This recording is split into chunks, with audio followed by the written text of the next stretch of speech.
Dan, who was here earlier, and Mr. Spock, who was here earlier. I'm coming. Hold on. I can't type. Woo, there I am. Woo, there I am. I had a couple new pictures I wanted to put up, so I put them up, but I can take them down. We don't need to Gavin. But I was thinking I would leave Prince Andrew on the fire. Since he's on the fire. Since he's under fire, I thought I'd leave him on the fire for now. For now. Good morning. Happy Monday. Oh my God. Good morning. I'm good, Neil. How was your night? I hope it was good. I hope you danced. I hope you danced. Wait, we need this. This is what we need.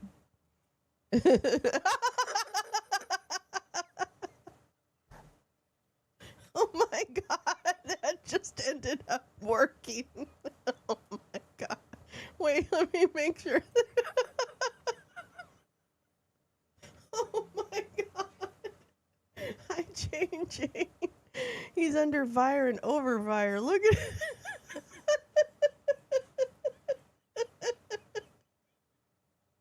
I didn't even mean to do that. I didn't even mean to do that. I didn't even mean to do that. It just worked out. Oh, I think I'm doing the whole show like that. I don't know. I think this is really... I'm sorry. I know it's not funny, but it is kind of funny.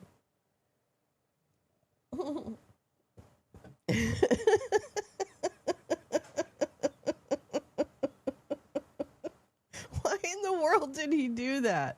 Why in the world didn't he just sit up like a normal person? Listen, we already know, okay? We know you are a fucking power-hungry 75th in succession wannabe king, but you're never going to be king. You never were going to be king. And you always acted like a fucking... we used to call him... I didn't call him this, but people used to call him Randy Andy. Okay? Good morning, Grace Lisa. Grace Lisa, how's your eye? How is your eye? I was thinking about you. Are you okay? Yeah, if I didn't have gallows humor, I don't think I'd have any humor. Oh my God, that coffee tastes so good. Anyway, we've got Andrew on the run this morning. Good morning. I believe he was threatened with a cup of tea. Well, Badger, it's so good to see you. I missed you. Yeah, I would think he's I don't know. If I were him, I would stay away from windows and tea and park benches and I would just hang out and hope to God that nobody pays attention to good old Andrew. But I don't think that's going to happen. I don't know what he knows. His obsession with teddy bears. Does he have obsession with teddy bears? Well, that might tell you something. I don't know. Dry cleaned underwear? Oh yeah, don't go to the dry cleaners with your underwear. Don't do it. Don't do it. You're going to regret it. Yeah, I didn't know he was Yeah, there was a person shot yesterday at Mar-a-Lago. Good morning, meowing. Meow, meow. And I was reading about him last night. Hold on. Mar-a-Lago, why don't you come to your senses? Let me see if I can find a good old story. When is this from? What is today? The 23rd? Okay, well, let me see if I can get a better... hold on. Let me get some headlines. And Dump is speaking with...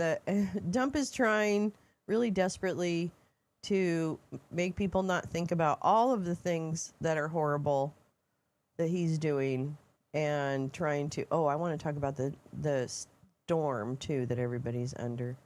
Hold on. Let me see if there's anything down here. And then they killed the cartel boss, El Mencho. And let's see.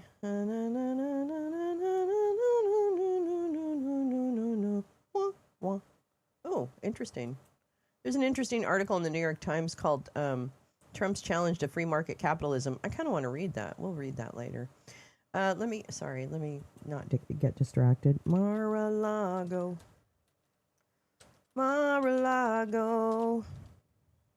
What secrets are you hiding? You're... Let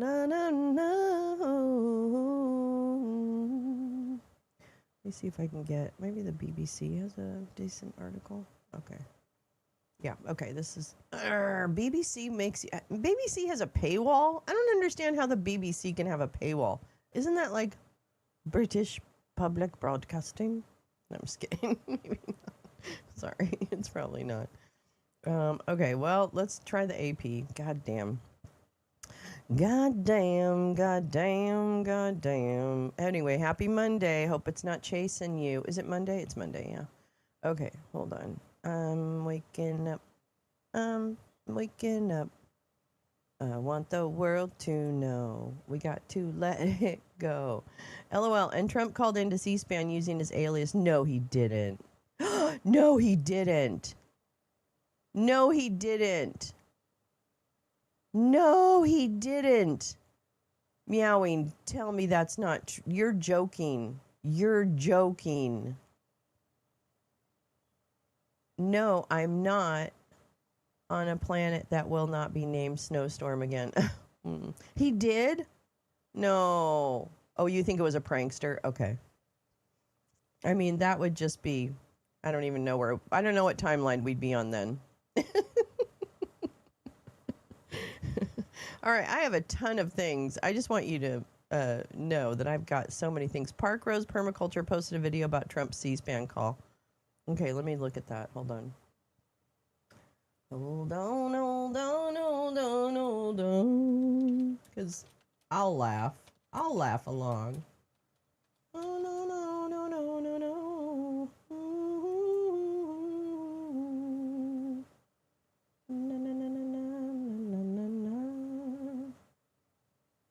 Is it the short? Is it a short? I don't even know. Oh, did she probably do it on like her Supreme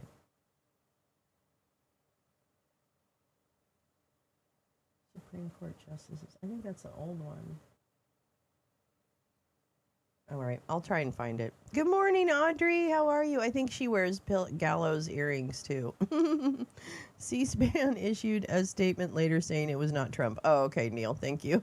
Okay, I'll look for Park Rose link, but all right. So let's see. I want the earrings Jen Griffey's buying. Oh wait, Jen Griffey's buying earrings, and I haven't seen them. Are they in the Discord? The Discord is open. Everybody.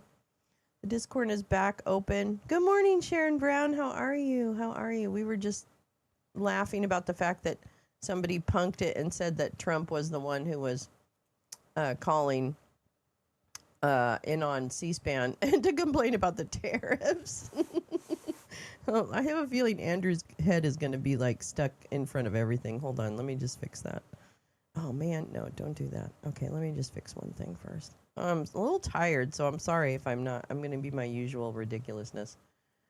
Okay, so let me see. Does Andrew's head still come out when I put this? Yep. Okay, Andrew, you got to move. Andrew, I need your head out of the way. I need your head. Where are you? Andy. Andy.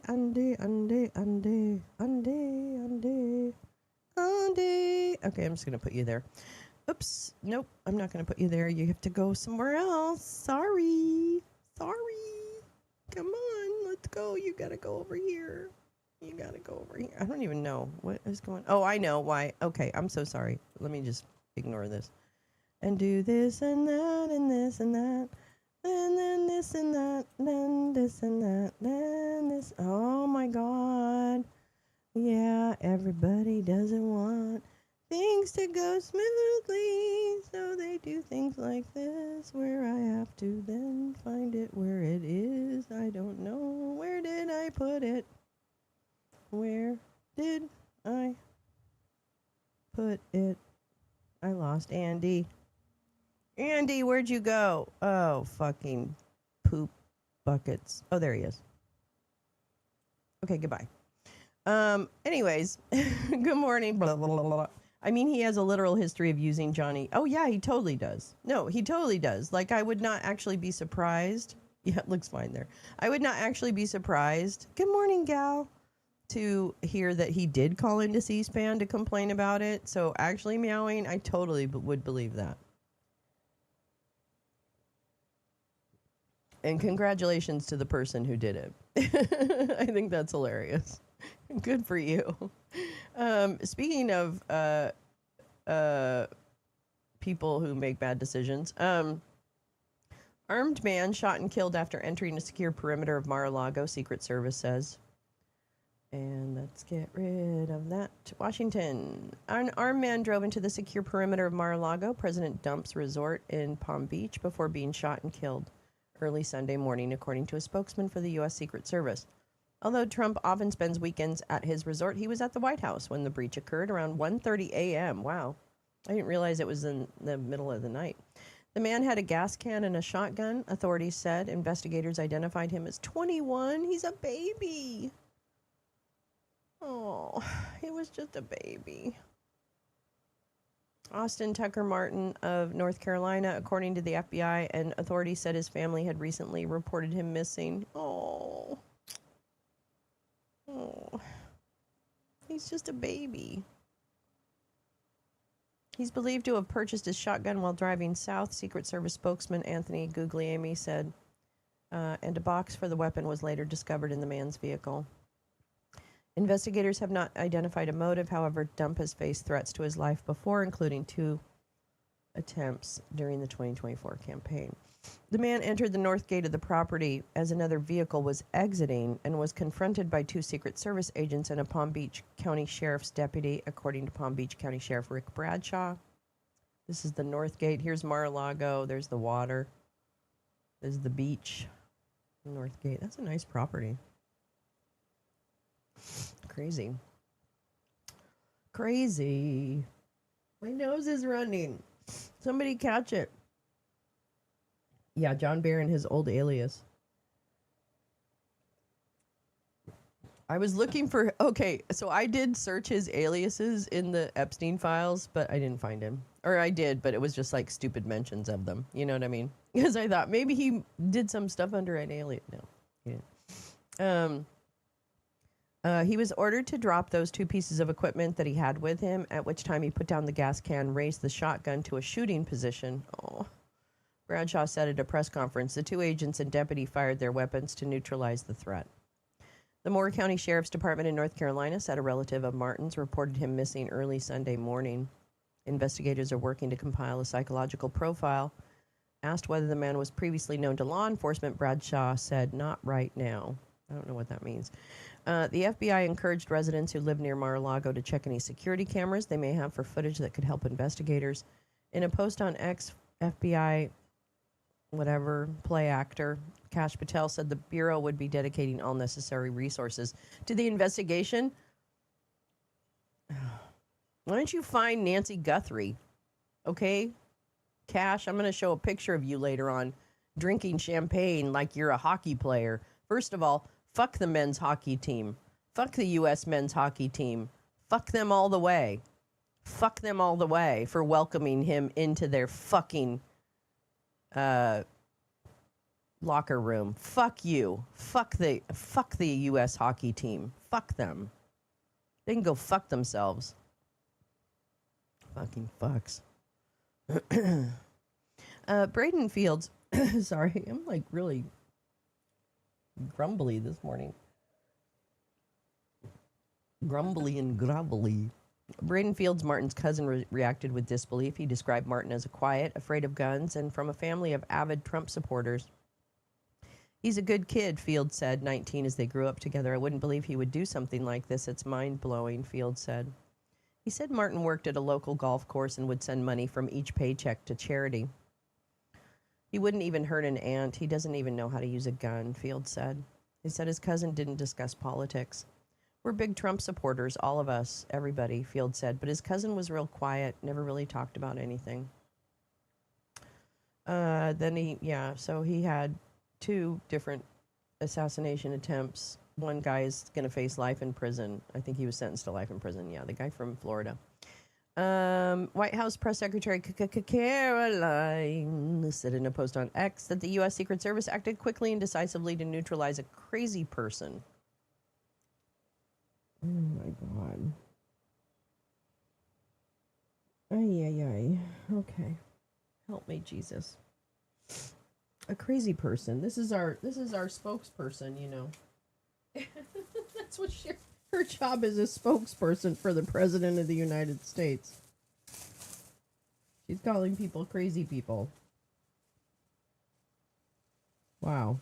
It's like the Dunning-Kruger of administrations. Like the dumbest people. And the most evil. Oh my God. All right, whatever. Leavitt used to blame... Leavitt used her post to blame Democratic lawmakers in Congress for the partial government shutdown affecting the Homeland Security Department, which began February 14th after Democrats demanded changes to the president's deportation campaign. You know, like human rights. Yeah, that pesky thing that people fight for. Human rights. Hi, J. Rance. The Secret Service is among the agencies where the vast majority of employees are continuing their work but missing a paycheck. Well, you know, I don't know. I don't know what to tell you about that. I'm sorry. Human life, paycheck, human life, paycheck, human life, paycheck. Guess you should help force them to change their ways. Maybe then, yeah, won't be bad. Federal law enforcement are working 24/7 to keep our country safe and protect all Americans. It's shameful and reckless that Democrats have chosen to shut down their department. Yeah. The White House referred all questions to Secret Service and FBI, both Trump and his wife. His wife? He has a wife? Oh, you mean Melania? That's his handler. Posted statements on social media after the incident, but they were unrelated to the shooting. Yeah, no. They didn't care. In the past year, there was an assassination of conservative... Okay, whatever. Of a right-wing nut job, Charlie Kirk. Yeah, okay. And the assassination of the Democratic leader in the Minnesota State House and her husband, and the shooting of another lawmaker and his wife, and an arson attack at the official residence of Pennsylvania Governor Josh Shapiro. 5 days ago, a Georgia man armed with a shotgun was arrested as he sprinted towards the west side of the U.S. Capitol. Trump is scheduled to deliver his State of the Union address there on Tuesday. Which, I'm sorry, that's our documentary night. I don't know what I'm sorry, sir. But you're getting in the middle of our documentary night. And we don't take too kindly to that. Anyway, so that's the latest on that little, that depressing thing. That was just a baby. That was just a baby. Let's see. Let me catch up with my beautiful chat, my beautiful friends, my beautiful friends. She wears rectangular ones. I think they're her faves. Wait. C-SPAN. Oh, wait. I think those earrings. Okay. I want to see these earrings. Good morning, sunshine. The earth says hello. Adriana Neal and Meowing Star says, I mean, he has a literal history. Yes, he totally does. Was he armed before he was shot? Just asking questions. Yes, Neil, that's a good question. Another North Carolina man from Moore County. Moore County was where the electric station was shot out. Oh, I remember that, Sharon. I remember that. That's so bizarre. That is so bizarre. I saw an interview with a couple from that kid street. Everyone in the town has I don't know what that means. Oh, the same last name. Oh, okay. I saw an interesting social media post about tech turning young men. Well, I think Grace Lisa, I think that the big tech has definitely been focused on the manosphere. You know what I mean? The He-Man Women Haters Club. The internet is a dangerous place for immature male friends. Yes. I'm going to tell you that this story breaks my heart because that's just a baby. That's just a baby. That's not someone who should be so driven to take another life. Now, I understand he's probably got some really significant issues that push you to that edge, right? And, motives can be around power. They can be around frustration. They can be around all kinds of own personal life, what might be going on for him, that kind of thing. I don't know. Mental health struggles are so real, and they're so bad, and they take over your entire life. And I feel really sorry. Did you see the video I put up in Signal last night? My phone thing fixed Cash Pachud's eyeballs. No, I didn't see that. I'll go find that. No one would have thought badly if you cheered for the Team USA and your national team, but the support was heartwarming. No, listen, I'm telling you right now, as a Canadian, I wish to thank all our U.S. friends who cheered for Team Canada. It was much appreciated. We love Canada. We love Canada. And then when I saw the picture of the hockey players, wait, let me pull it up. The picture of the hockey players celebrating with Dump, I was like, or with Cash. I'm like, what the fuck? Cash and hockey. That's all I'll put. FBI, Cash Patel. Is there a video of him? Oh, yeah, there is a video.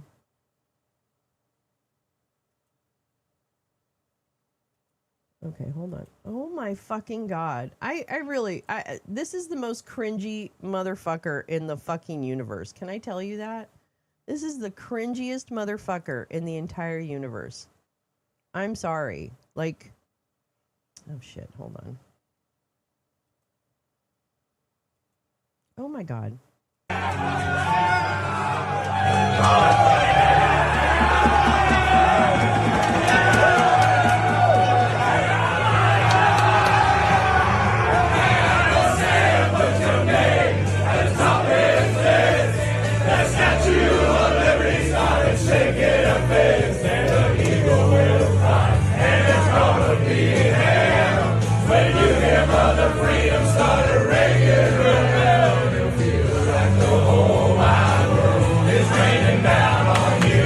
No! That's that fucking J.D. Vance song. Oh my God. That's the fucking J.D. Vance song. Oh my God. No, absolutely. You know what? I'm doubling down. Well, that's what J.D. Vance uses as his entrance music, J. Rance. There's something in the red. I can't remember the tune now. Oh my God. That's J.D. Vance's advance music. Wow. Hey, U.S. hockey, you can go fuck yourselves all the way off, you fucking good Germans, you fucking good Nazis, you fucking pieces of shit. Go fuck yourself. Go fuck yourselves. You should know. I don't give a shit. I don't give a shit if you're just some fucking hockey player. God, Jane, I'm sorry. Canada should have won that game. Not only because they're very talented hockey players. Okay, it's one game, so give me a break. But number two, because they're decent human beings. But these kids are useless, and the parents should be absolutely apoplectic. If it was my child, I would have called them in the moment and said, stop it. Walk out of that room. This is gross. The FBI director partying with our U.S. hockey team as if he's one of their members and drinking champagne when, first of all, Nancy Guthrie is missing. I don't know where you're supposed to be, you fucking idiot, Chud. Where are you supposed to be? I don't give a shit, Tom. I don't give a shit. Fuck the USA goalie. Fuck that guy. Fuck that guy and his family. Fuck all these guys and fuck all their families. for being such fucking simps for a pedophile and sitting there slapping the guy on the back who's helping protect pedophiles. Make it make sense. Make it make sense. Because literally Kash Patel's one job is to protect the pedophile in chief.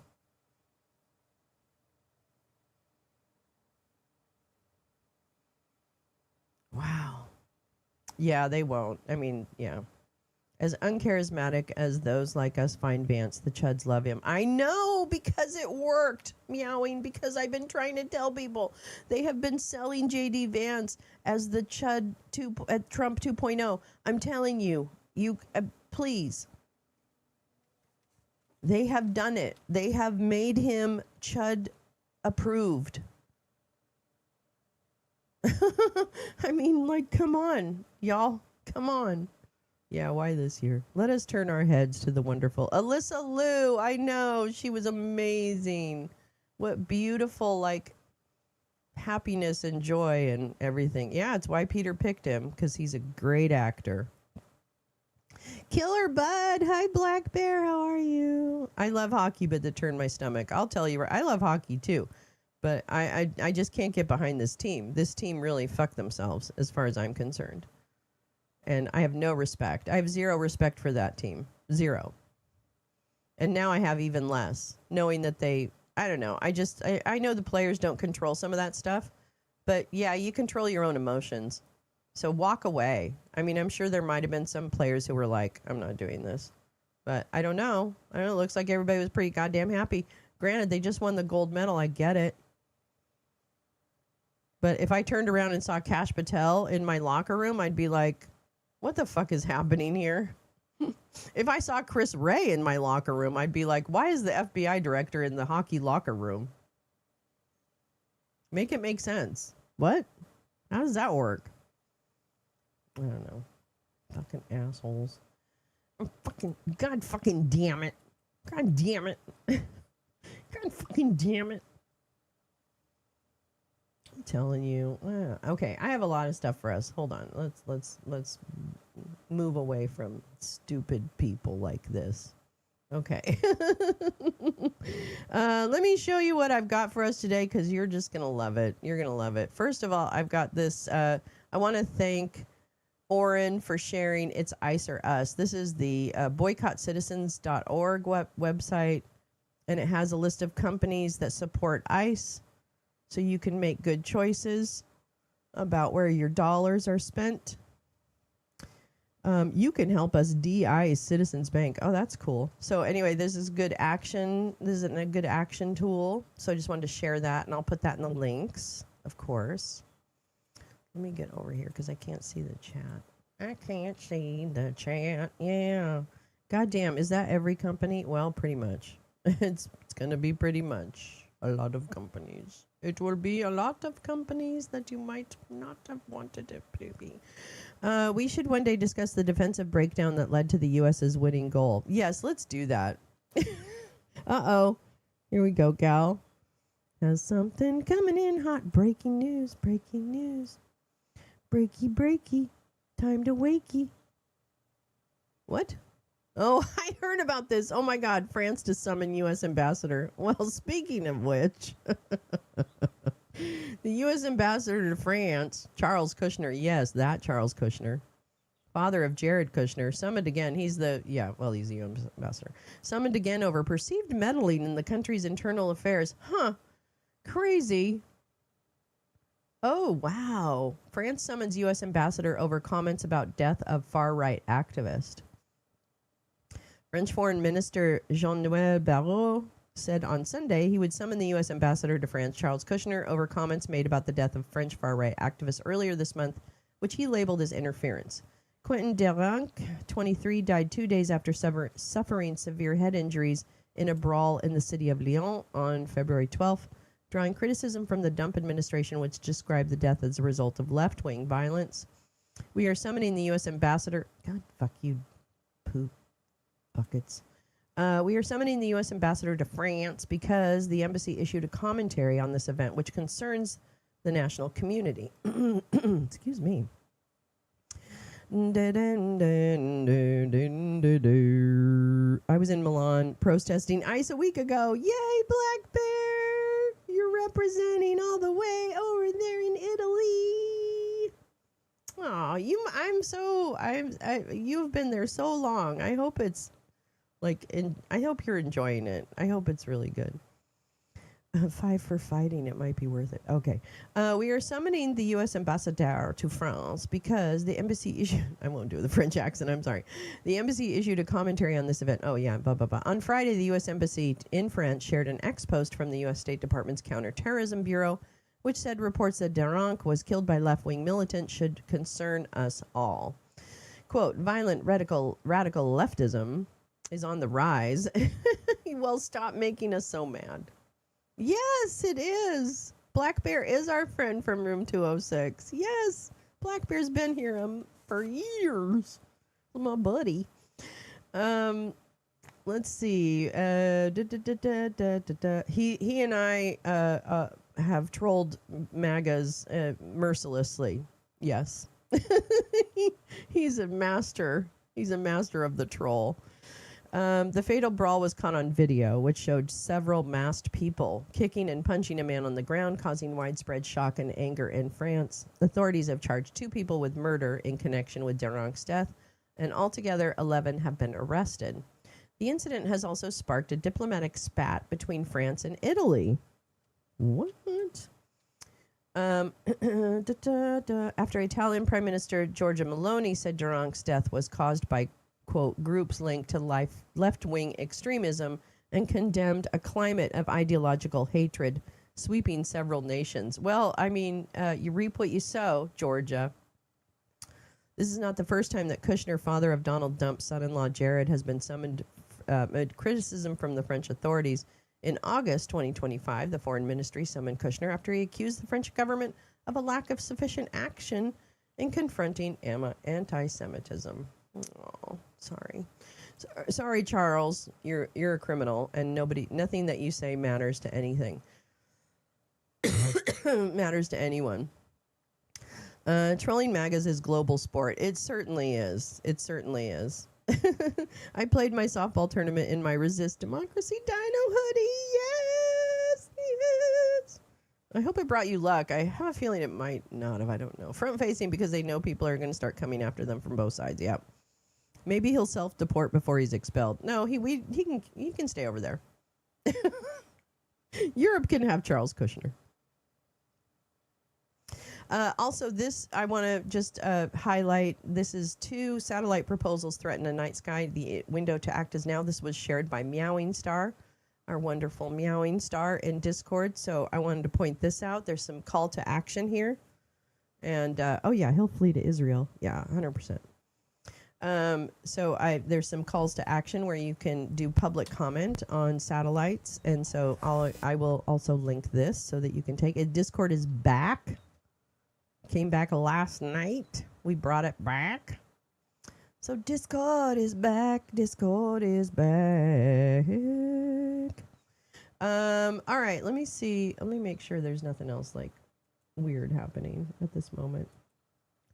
In this moment, I just want to send a big hell yes to our beautiful friends in the Northeast and along the Eastern Seaboard. If you're experiencing this terrible weather, I just want to tell you, we all are watching the weather and hoping everybody is safe.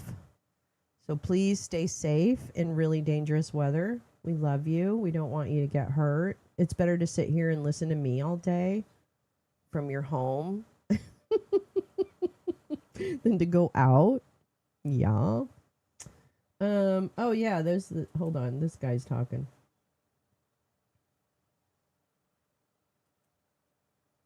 I'm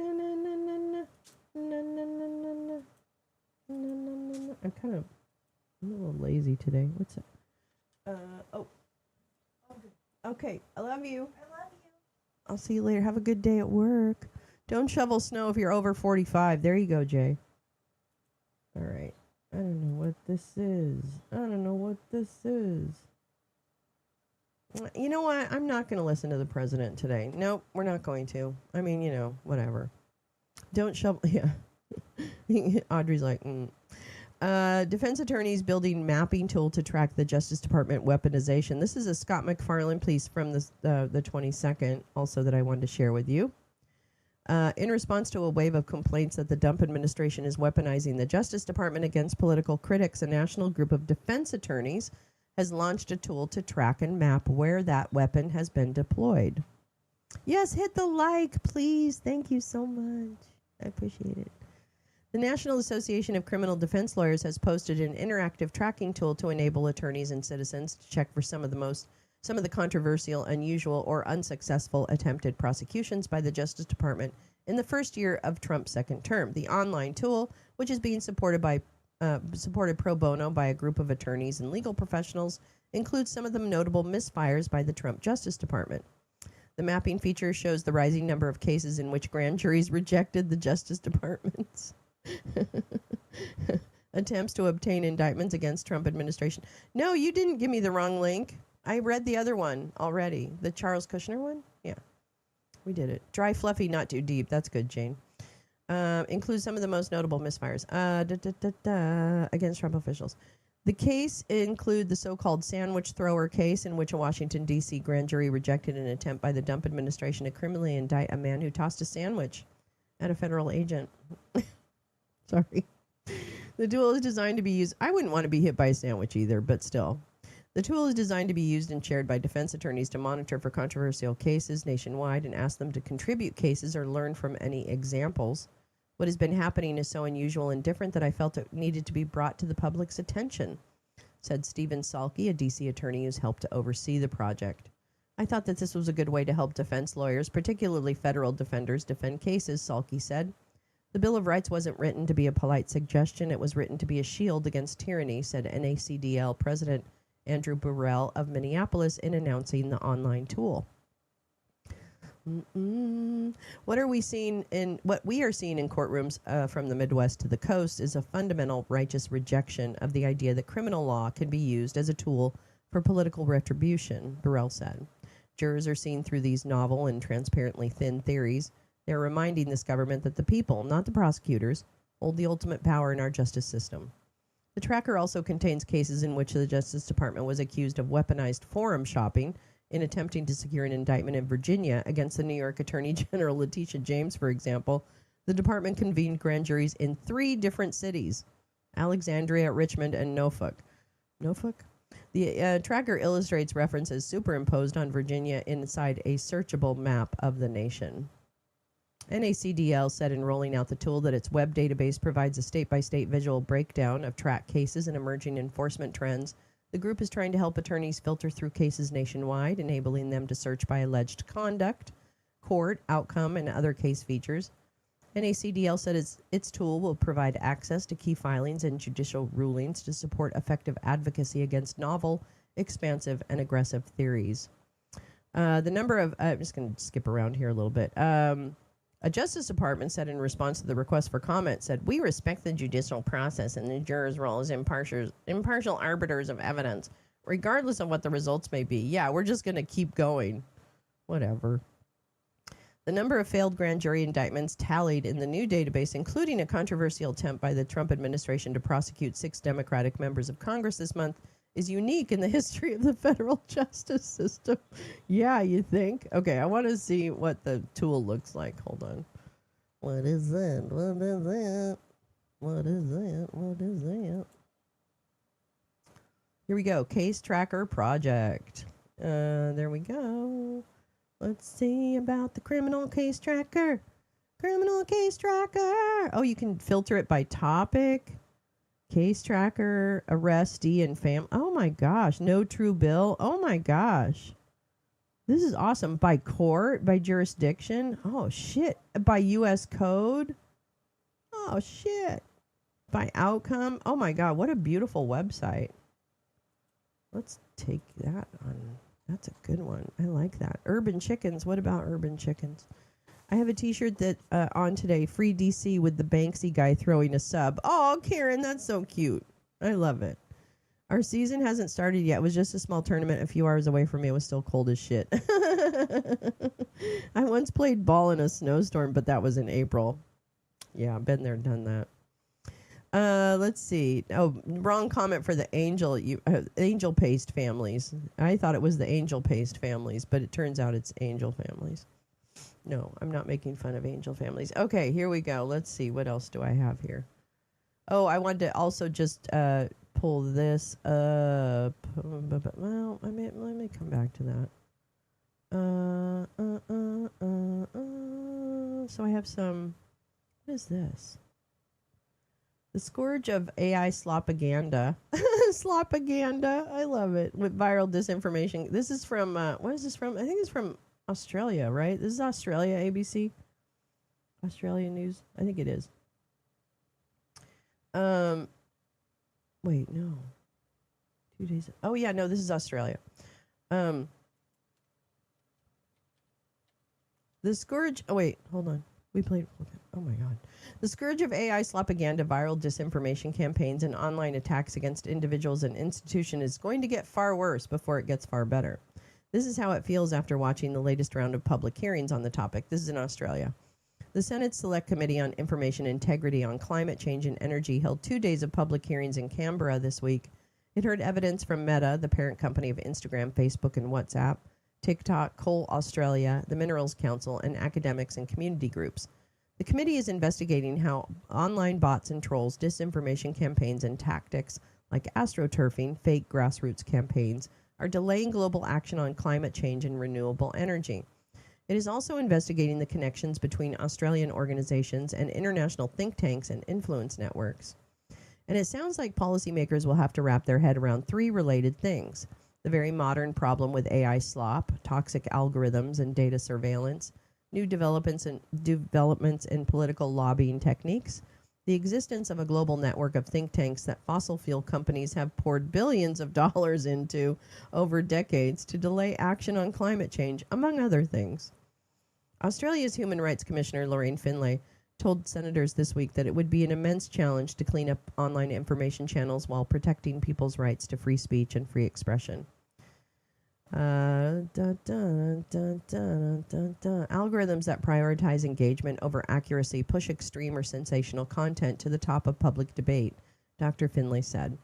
Foreign interference bots, trolls, and emerging technologies like deepfakes further complicate the landscape, creating new risks for democratic participation and public trust. But overly broad or ambiguous regulatory approaches risk creating a chilling effect on public debate and discussion about complex issues that are absolutely critical to our nation's future. There's Lorraine Finlay. She hit the heart of the problem. Bad faith actors can be very quick to emphasize their right to express themselves and speak freely while deliberately spreading incorrect information online, knowing that their behavior is eroding trust and social cohesion.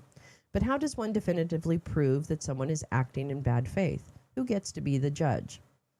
Algorithms, viral videos, and the quality of information. It sounds like our political leaders should be warning Australians that the quality of information online will get much worse in the coming years and that we should brace ourselves. Because the problem with misinformation and disinformation is not isolated to climate change, and it's going to take a whole of society effort to confront the problem. Senators heard that technology is progressing extremely quickly, but the internet is a major battleground in the fight for control over everyone's future, and the fusion of AI, social media, and data surveillance has made it much easier for our information channels to be polluted by propaganda and foreign actors. What does it mean for Australia? Regarding the very modern problems with AI and social media algorithms, representatives from Meta told senators on Monday that Meta had removed hundreds of millions of bots from its social media platforms, and it dismantled coordinated, inauthentic behavior when it discovered it. But they said Meta did not censor the speech of politicians because politicians' words were heavily scrutinized by traditional media outlets. Interesting. So they can go ahead and say disinformation, and it's up to the media to check it? Okay, weird. Meta would know that some of today's most powerful political leaders are relying on the viral nature of algorithms to spread deeply racist, harmful, and untrue messages. It would know about Brandolini's law, which states that time and energy needed to correct misinformation is far greater than that needed to produce and spread it. But Meta did not see that type of censorship as of politicians as its responsibility, unless the politician was inciting violence, its representative said. Wait, what happened? This is the problem, Labor Senator Michelle Ananda Raja told Meta's representatives. What about developments in modern lobbying and campaigning techniques? The committee heard it was becoming more common for lobby groups in Australia to pay significant third parties to run political campaigns for them. Is that contributing to voters' confusion about who is pushing different ideas in Australia and who is funding attempts to squash certain policies? In Monday's hearing, the lobby group Coal Australia defended sending almost $4 million to Australians for Prosperity last financial year, which is a third-party group that attacked Labor, Greens, and Teal independent candidates using the 2025 federal election campaign. Stuart Bocking, a former 2GB talkback radio host turned Coal Australia chief executive, denied it was a form of astroturfing. Okay, I need the kitty to move. Thank you, because you're going to turn my stuff off, and I love you. Let's see. Telling senators that it was often easier to pay a third-party groups to run political campaigns. Okay, I'm going to need you to figure out where you're going to go, and it's not here. Thank you. Going to turn my computer off, and it's going to be sad. Let's see. It was often easier to pay third-party groups to run political campaigns on one's behalf because it left lobby groups to focus on other things. Yeah, come on now. We're not engaged in astroturfing. We're just paying people to do things for us. Wait a minute. It's just become a technique that's used by different groups to be able to handle the logistics, the inordinate effort that's required. We don't have capacity as Coal Australia. Coal Australia. What a name. To run election campaigns, he said. That's a line worth investigating because that phenomenon is not isolated to Australia. Journalists in New Zealand have reported a surge in third-party spending there recently. Oh, man. According to the Australian Electoral Commission, Australians for Prosperity received $3.89 million in total receipts in 24-25, of which $3.68 came from Coal Australia. Well, then that I would say that's a Coal Australia. What is Coal Australia? Well, it's a relatively new lobby group, was founded by coal miner Nick Jorce and launched in 2024 to represent the interests of coal miners, including Peabody, Whitehaven, Yancoal, and New Hope Group, among others, and coal mining communities. It's a breakaway group from the Minerals Council of Australia, and it was created in response to the politics of coal mining becoming more difficult in recent years. Do voters know that Australians for Prosperity has strong links to the Liberal Party? Jason Falinski, a former federal Liberal MP, was the spokesperson for the organization during the 2025 election campaign, and its current spokesperson is Caroline DeRusso, the president of the Western Australia Liberal Party and sometime commentator on Sky News. Did Australian voters feel adequately informed about who those players were during the 2025 federal election? Are voters happy that the political advertising campaigns and aggressive third-party groups are allowed to be funded in an opaque manner in Australia? Well, if you know how to fix it, let me know. Good morning, TV2. I should check in with chat. I'm so sorry. I'm just like, read.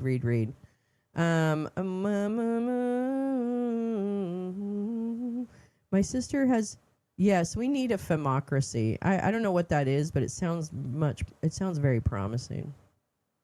I don't really think women have, like I'm not like a total man hater. I don't want you to get that impression, but I do think that women's and kind of the feminine energy or however you want to describe that feminine energy and that kind of caretaking mode or whatever it is that exists inside of people. I think that we could use more of that. I don't know. Doesn't Australia have those huge, massive, unmanned coal trains? I don't know. Would find a way to stay connected, but cut the cable interwebs more harm than good. I know, Tom. Yeah. The Atlas Network. Okay, here we go. What about the global network of hundreds of free market think tanks that has been used by fossil fuel companies for decades to attempt to delay action on climate change, among other things? Jeremy Walker from the University of Technology, Sydney, told senators on Monday about the history of some of Australia's think tanks and their decades-long association with the Atlas Network. The Atlas Network, first formed in 1981, partners with more than 500 free market think tanks around the world, with 10 of them in Australia and New Zealand. Who is in the Atlas Network? Okay, well, that's going to be interesting hole for me to jump down. The ABC recently, Australian broadcasting company, recently published a large piece which explains the history of the Atlas Network and what it is. Dr. Walker said Australians had little idea of the extent of the coordinated effort to prevent attempts to reduce greenhouse gas emissions and transition to renewable forms of energy. He explained how fossil fuel companies have funded certain think tanks globally for decades to push climate denial, anti-indigenous rights, and anti-renewable messages, a technique that has helped to obscure where ideas and money are coming from. National Senator Matt Canavan said that until this inquiry, he had never heard of the Atlas Network. That was interesting because Senator Canavan has been a regular speaker at events held by CPAC Australia. Oopsie. Which is part of the Atlas Network ecosystem. Well, then you do know what it is, you stupid ass. And a regular guest on podcasts and public events at think tanks that partner with the Atlas Network, including the Institute of Public Affairs, the Center for Independent Studies, and the Australian Taxpayers Alliance. Dr. Walker said that few people had heard of the Atlas Network, that the fact that few people had heard of the Atlas Network was deliberate. Coincidentally, with Angus Taylor's rise to the leadership of the federal Liberal Party last week, the Liberal Party's new look front bench has seen a number of former think tank staff from the Atlas Network ecosystem win important portfolios. New Shadow Treasurer Tim Wilson, former Institute of Public Affairs, new Shadow Defense Minister James Patterson, and Shadow Small Business Minister Jacinta Nampinja-Price have all been elevated. A bicycle divided by the square root of a banana. I like that. And finally, science communicator Carl Krasinski, Dr. Carl, appeared at the Senate committee on Monday in an attempt to establish common factual ground with One Nation Senator Malcolm Roberts. Dr. Carl asked Roberts if he accepted that global temperatures were rising.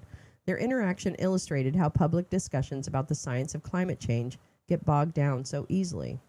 Dr. Carl, do you agree that climate records show that the last 10 years have been the hottest on record worldwide? Senator Roberts, the last 10 years in Australia have been cooler than the 1880s and 1890s in Australia. Dr. Carl, hang on. Worldwide. Do you agree that the last 10 years have been the hottest years on record worldwide? Roberts, no, I don't. Dr. Carl, I feel like I'm talking to a school child who says 7 times 2 is not 14, but instead 7 times 2 is a bicycle divided by the square root of a banana. Roberts, that's one way of making out that I'm a fool. Dr. Carl, but all the scientists disagree with you. 99.999% of the scientists disagree with you. Roberts, so now you're into consensus, which is a political tool. Dr. Carl, hang on, consensus is a political tool? So if all the scientists agree that 7 times 2 is 14, that's a political tool? Roberts, that's obviously a stupid comment, in my opinion. Dr. Carl told senators he had been thinking of ways to use modern technology to help scientists rapidly combat the talking points of climate denialists online, and that he had been developing an AI chatbot. I realized that I could only work for a few hours a day talking to people about the misinformation they had heard, he said. People would typically say, oh yeah, but the climate has always changed, and following the bull dust asymmetry factor, i.e. Brandolini's law, to set them straight on that takes around 12 minutes, and I just did not have those periods of 12 minutes. So the obvious way out was AI. He said the way to prevent AI chatbots from spreading incorrect and hallucinatory scientific information was to only train the AI chatbot on legitimate scientific papers and studies rather than on information taken from the internet more broadly. Luckily, I've got 40,000 papers that I've gathered over the last 40 years with accurate climate change information. The Senate committee will present their final report. So that's a little glimpse into how Australia is handling disinformation and misinformation. I'm just saying. All right, let me see what else I've got over here. Yeah, it's an Ayn Rand thing. That's what I thought, gal. That's what I thought. Campus Rose. Yeah, the Atlas Society is an organization. Oh, my God. April 29, 2022. Well, there you go. There you go. Oh, my God. Turning point. Today's campus rebels embrace Ayn Rand. The Atlas Society is an organization that knows how to communicate creatively with students to market the ideas of freedom, said Charlie. Oh, R.I.P. R.I.P. Charlie self-IDs as an objectivist and huge fan of Ayn Rand.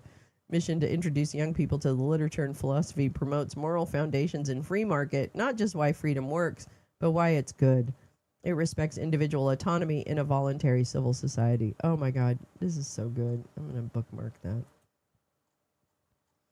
I love it. Oh my God, look at you. Oh my God, it's the think tank. Is this a think tank thread? Goblin of the Dead. It was very close with Eric Prince.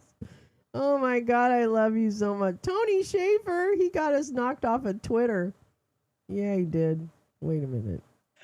Hello, everyone. I'm Jennifer Grossman. I'm CEO of the Atlas Society. Welcome to the third episode of the Atlas Society Asks. And I am extremely excited to have with us today Greg Schaefer, $sign what the who he served in the FBI for 20 years. He served on the FBI's elite hostage rescue team, the HRT. While serving on this elite team, Greg participated in numerous overseas operations to locate, capture, and kill some of the world's most evil people, including Osama bin Laden and Saddam Hussein. Greg has conducted tactical operations in Iraq, Pakistan, Afghanistan, Yemen, and you name it, here in the United States. He is currently founder and president of Schaefer Securities Group, based in Dallas, Texas. Among their many, many clients is one of the Atlas Society's student partner organizations, Turning Point USA. And we always have a big presence at those conferences. So first, Greg, I want to say thank you for helping us feel safe and be safe when we're at those conferences. And thank you for keeping the students safe as well. I also have another thank you for you because last summer I was interested in finding ways to improve my security, to limit my risk, and I was just looking out on the internet to find what was the best book on the subject. And I found this, Stay Safe, Security Secrets for Today's Dangerous World. And it wasn't actually until after reading this book, much later, that I realized that the author of the book was also the head of the company that had been keeping us safe. So thank you for writing this book. And let's start with this. So in this book, I got a lot of actually practical skills, like practical tips, things that I've incorporated into my daily routine. But you say survival is not a skill set. Survival is a mindset, not a skill set. Could you start by elaborating on what you mean by that? Sure.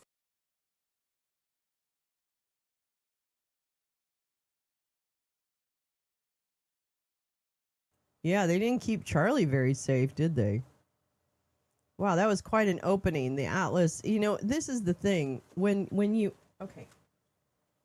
The Atlas thing is interesting because if this is their best, right? Like this is how they present, it's ridiculous. Like we have to understand that the people that inhabit these different institutes of mass destruction Charlie who?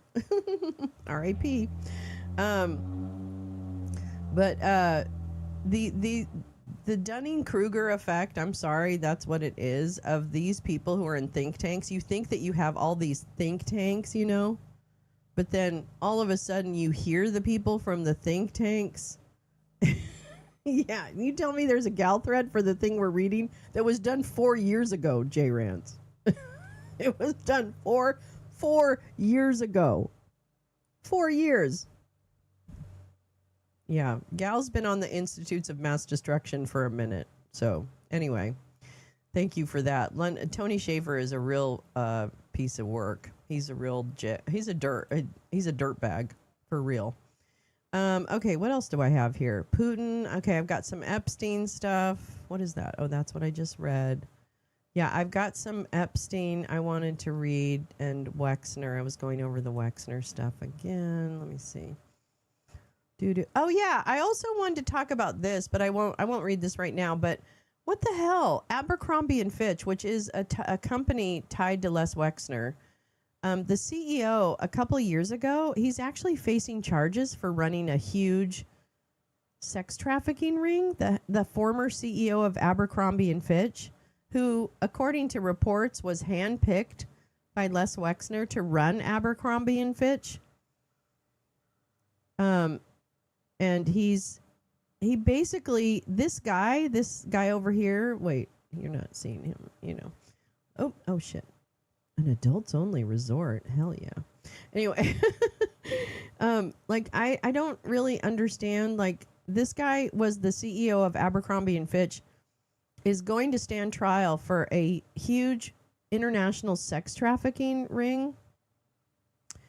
And he's part of this whole Les Wexner thing. And I'm kind of like, wait a minute. So was Les Wexner running the global cabal and having like a bunch of different people do this thing? Oh my God, you now follow a guy who was trafficked. Yeah. About a half hour Wexner. Yeah, I watched about half of Wexner's testimony, and it is very disturbing, actually. He's lying so badly. It's just terrible. Yeah, are you still talking about Epstein? I might be. I might be. Yeah, somebody's got to, right? No. Anyway, so I thought that was really interesting. Wait, I've got, this is what I want to read. Okay. This was from a couple days ago from Wired. About the oh my God, I can't think today. Wasn't he a villain in Superman? He might be. It's a whole modeling pageant pipeline. You're absolutely right. It's all this, like, that's what Les Wexner was like. That's how they got women, or girls rather, is promising them modeling contracts and all this shit. It's so fucking awful. Did you see about the big shout out you got yesterday? I got a shout out? Oh my God, did I get a shout out? Where did I get a shout out? I can't believe that. That's amazing. I heard YouTube was really scrubbing comments. I've heard that in a bunch of different shows that I've been watching. Okay, let's turn wait, let me just look at what I've got in total, and then I can, okay, what's this? What is this? Oh, yeah, Russia, India. Yeah, okay, hold on. Oh, yeah, I want to talk about Howard Lutnick. Okay, so I want to do those two stories. Oh, this one? Okay. Actually, we can, well, let me move this over here, actually.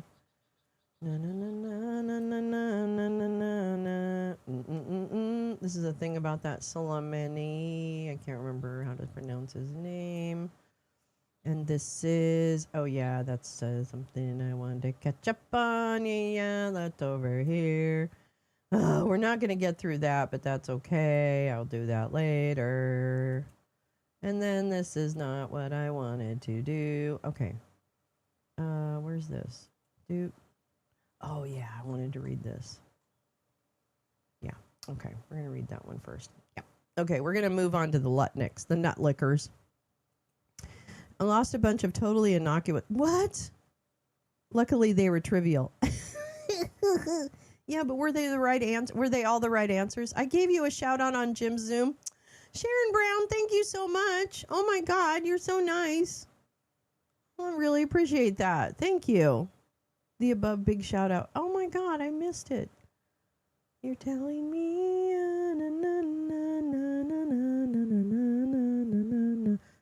I can't see back that far. Lots of bunch. Where is Karen? Wait, where Karen? Where Karen? Oh yeah. Wow, I wish I could have the last 30 seconds back. Don't you? I do. You know what's important when you run a show? You have to be natural.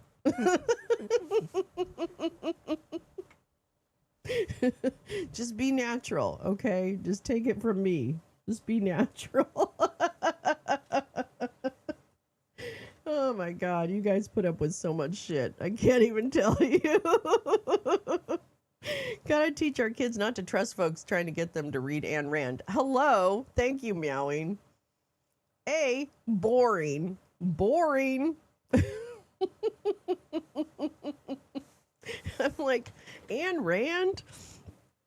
God, you couldn't even pick someone more like spicy, like Erica Jong or something? No, it had to be Ayn Rand. We want to live like Ayn Rand. I'm sorry. Oh my God. It is smoky. Oh my God. It's like you're in my head, Mr. Spock. It's like you're in. The short one gives you a sense of flavor. Oh, the short one. What's the short one? I don't know what that means. Still might be too. Yeah, that's true. Anyway, let's smoke.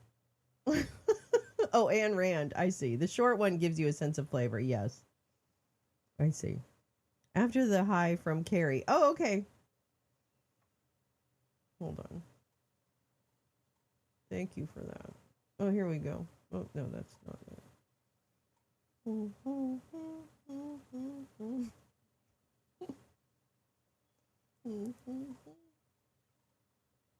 Yeah. So how's your Monday going? No.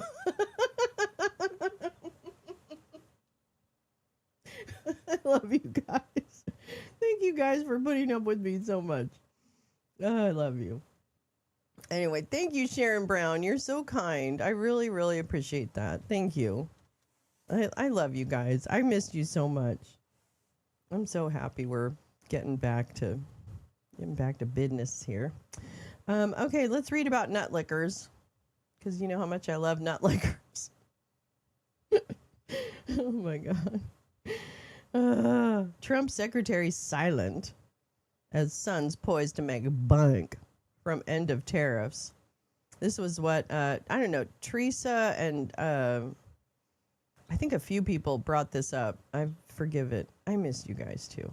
I want to thank you guys who created stuff on Discord too, so that people had another little place to land. I thought that was very sweet. And I think people should create their own Discord channels. I think it's a great idea and I'd be happy to join them. I'm building another dresser. Had to wait for your show to come back on for the finish this project. Yeah, exactly. That's the good news. I help you become more productive. All right, here we go. This is a piece out of the New Republic. Trump secretary. Oh, yeah, I said that. Supreme Court ruling has helped the family of one man in particular, the architect behind Trump's tariffs. Is he the architect? I don't think he's the architect. I'm sorry about that. He might be influential, but I would be interested to see. I would be interested to see if that's really true. Dovetailed joints. Oh yeah, you doing some fine old dovetailed joints there. Little hand hewn wood, hand. How do you say that? Hewn, Hewn. How do you say that word? Hewn. Can we buy furniture still that's put together or no? I'm looking and don't buy it from No Glue Gun Skills here. Yeah, I don't think you can. Hewn. I don't think you can buy pre-made. You have to build everything. What's the matter, Jen? Don't you want to build stuff all day long? Don't you want to work all day and then come home and have to build something? Ooh, fancy Japanese hand saws. That sounds great. Nutlick is the janitor custodian of Trump's tariffs. He could be, but he didn't invent them. That's for sure. He's not that smart. Give me a break. Of course, it's the Mar-a-Lago Accord. I don't know. Did he write the Mar-a-Lago Accord? I don't think so. Here we go. The Supreme Court decision striking down Donald Trump's many tariffs, about half of them, may prove to be a windfall. There you go. For the family of Commerce Secretary Howard Nutlicker, a key architect of Trump's signature economic policy. Oh, it just comes with cams. Just comes with screws and wood glue. Okay. In July, Wired reported that Cantor Fitzgerald, which Lutnick chaired until he was appointed to Trump's cabinet, was allowing its traders. This has to be illegal, okay? I don't know why or how it's illegal, but it has to be, okay? It has to be. It's like insider trading. This is so wrong. I hate this country. I hate capitalism. I do. In July, Wired reported that Cantor Fitzgerald, which Nutlicker chaired until he was appointed to Trump's cabinet, was allowing its traders to purchase the rights to hundreds of millions of dollars of refunds in the event the tariffs were struck down in court. So he played both sides of it. The firm now happens to be headed by Nutlicker's son, Kyle and Brandon. Oh my God, I'm sorry. Sorry, Kyle and Brandon's, but those names, stop.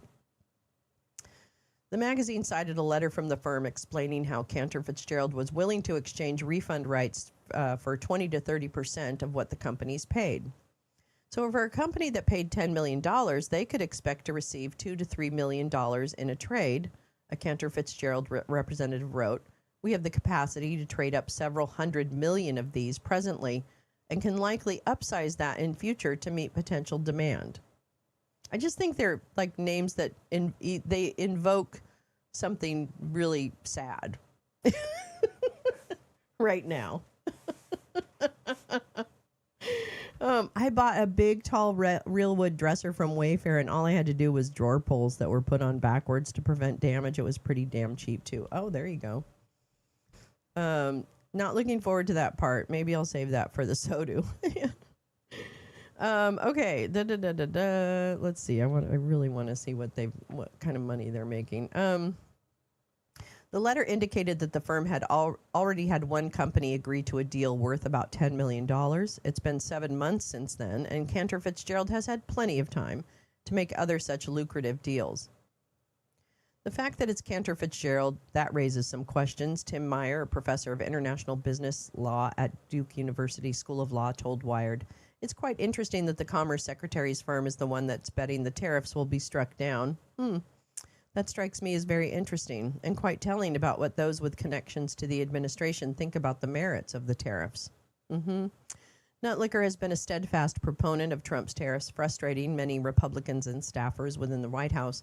He fought the efforts of others within the administration, such as Treasury Secretary Scott Bessent and National Economic Council Chair Kevin Hassett, to put limits on Trump's tariffs. Oh, he fought the efforts to put limits on. Okay. All right. I just want to make sure I got that straight in my head. Nutlicker has yet to comment on Friday's court ruling. Does his firm's bet mean he never really believed in the tariff to begin with and was lying to the public about them? Did his kids know something the rest of us didn't? Yeah. I mean, those are the questions I would like to ask. Oh, that's it. That's all we're doing. Sorry. We're not going to do any more. We're not going to read any more about that. Okay, where am I? Let's see. Over here. Yeah. Let's continue with this. This is from Times Now World, which I don't know. Is this an Indian publication? I think it might be. Forgive me. Might be the same reporting. Let me make sure. Okay, here we go. It doesn't look exactly the same. Okay, U.S. Supreme Court tariff ruling. Did Howard Nutlicker's family make a fortune? This was the 21st. Howard Nutlicker, the former chief executive of the financial services firm Cantor Fitzgerald, yes, that Cantor Fitzgerald, was appointed Commerce Secretary in early 2025 and has been one of the most vocal advocates of the tariffs. Nutlicker. In the wake of the Supreme Court's decision striking down most of Trump's tariffs, social media posts have drawn attention to transactions involving the family firm of the Commerce Secretary Howard Lutnick. The post, widely shared on X, formerly Twitter, assert that Lutnick's family firm bought rights to potential tariff refunds at a steep discount last year and could now stand to reap substantial gains. One post reads, Howard Nutlicker's family firm reportedly bought tariff refund rights for 20 to 30 cents on the dollar after Liberation Day last year.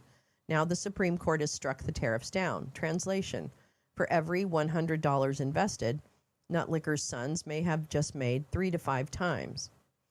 Me. Oh. The claims have circulated amid broader debate over potential conflicts of interest involving Lutnick. Oh, really? Oh, what do you mean? President Trump announced what he called Liberation Day on April 2nd, 2025, signing an executive order imposing broad tariffs on imports from nearly every country. And now he just upped it to 15% because he's pissed. Pissed. I know. I would like to ask the Discord for advice before major purchases. You definitely get some good input. Hi. Let's see. The measures included a blanket 10% levy on all goods with higher rates, in some cases up to 50% for major trading partners. The administration said engaged in unfair trade practices. The administration argued that, okay, we know. We've heard his argument. It's not good. It still doesn't work. The policy was swiftly challenged by businesses, states, or trade groups, which contended that the law did not grant the president authority to impose tariffs. In a 6-3 decision on Friday, the justices sided with challengers. Chief Justice John Roberts, writing for the majority, said that while statute allowed president to regulate commerce in emergencies, it did not extend to imposing tariffs, a power traditionally reserved for Congress.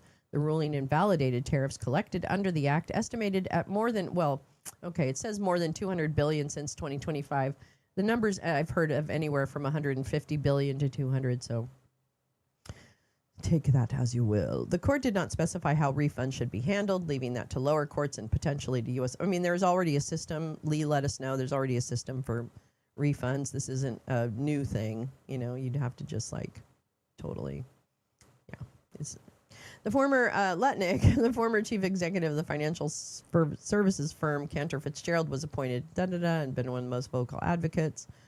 Cantor Fitzgerald is now led by his sons, Brandon and Kyle.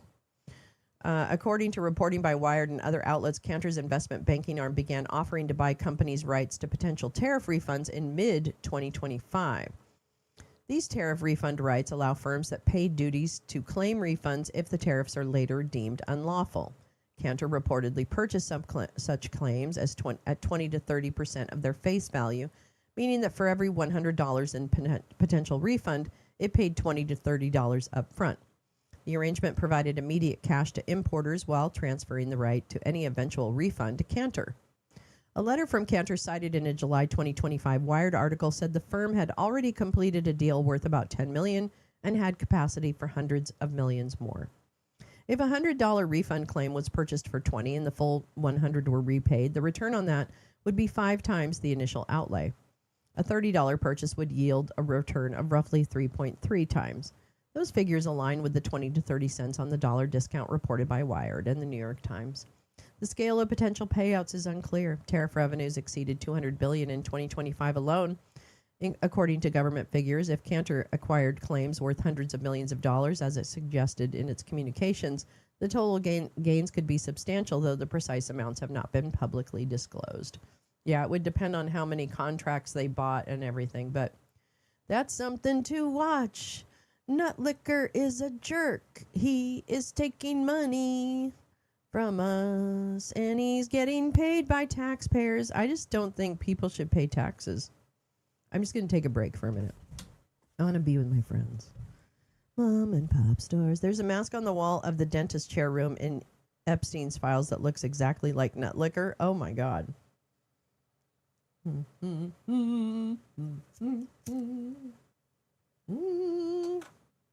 Sharon, I watched a video talking about Wayfair being blamed to cover up on Ashley Furniture, actually human trafficking. What? Oh, my God. What's wrong with these furniture companies? My goodness. That's terrible. Remember when QAnon said children are being... Yes. Do you remember that, Sharon? That's right. Patrick Byrne. That's right. Overstock. Overstock.com. I need to get that picture that I have of Patrick Byrne jumping on a sofa that I just put his face over someone. It's not really him. Little boutique stores. Yeah, I got the most beautiful piece of furniture from like an old like 1950s dresser from like Facebook like 20 years ago for $200. This piece is solid. This thing is just like a tank. It's so beautiful. I love it. I could never get rid of it, even though I never am really good at using chest of drawers. I don't know. My clothes don't, they don't go back into the chest of drawers. I don't know if you have that problem, but that's where I'm at. In the file, there's pizza. I don't really get the whole, I think the jerky stories, and obviously anything that's like cannibalism or anything like that is, needs to be investigated. But I get a little frustrated that those are the stories that percolate to the top, and everybody's like, jerky. And I'm kind of like, okay, sex trafficking, rape. Why don't we talk about the things that are like, like real crimes, real things, No, get out of here. Yeah. Anyway, I don't know. I just am like, sometimes I get a little frustrated with the coverage of the Epstein stuff because it's really focused, obviously, on the kind of like, incredible corruption and things. But I don't know. Okay, let me see where I have my things. I thought I had 2 more. Hold on to your love.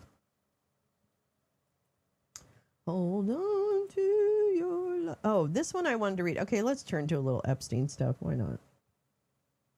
I know. Why not? Hold on.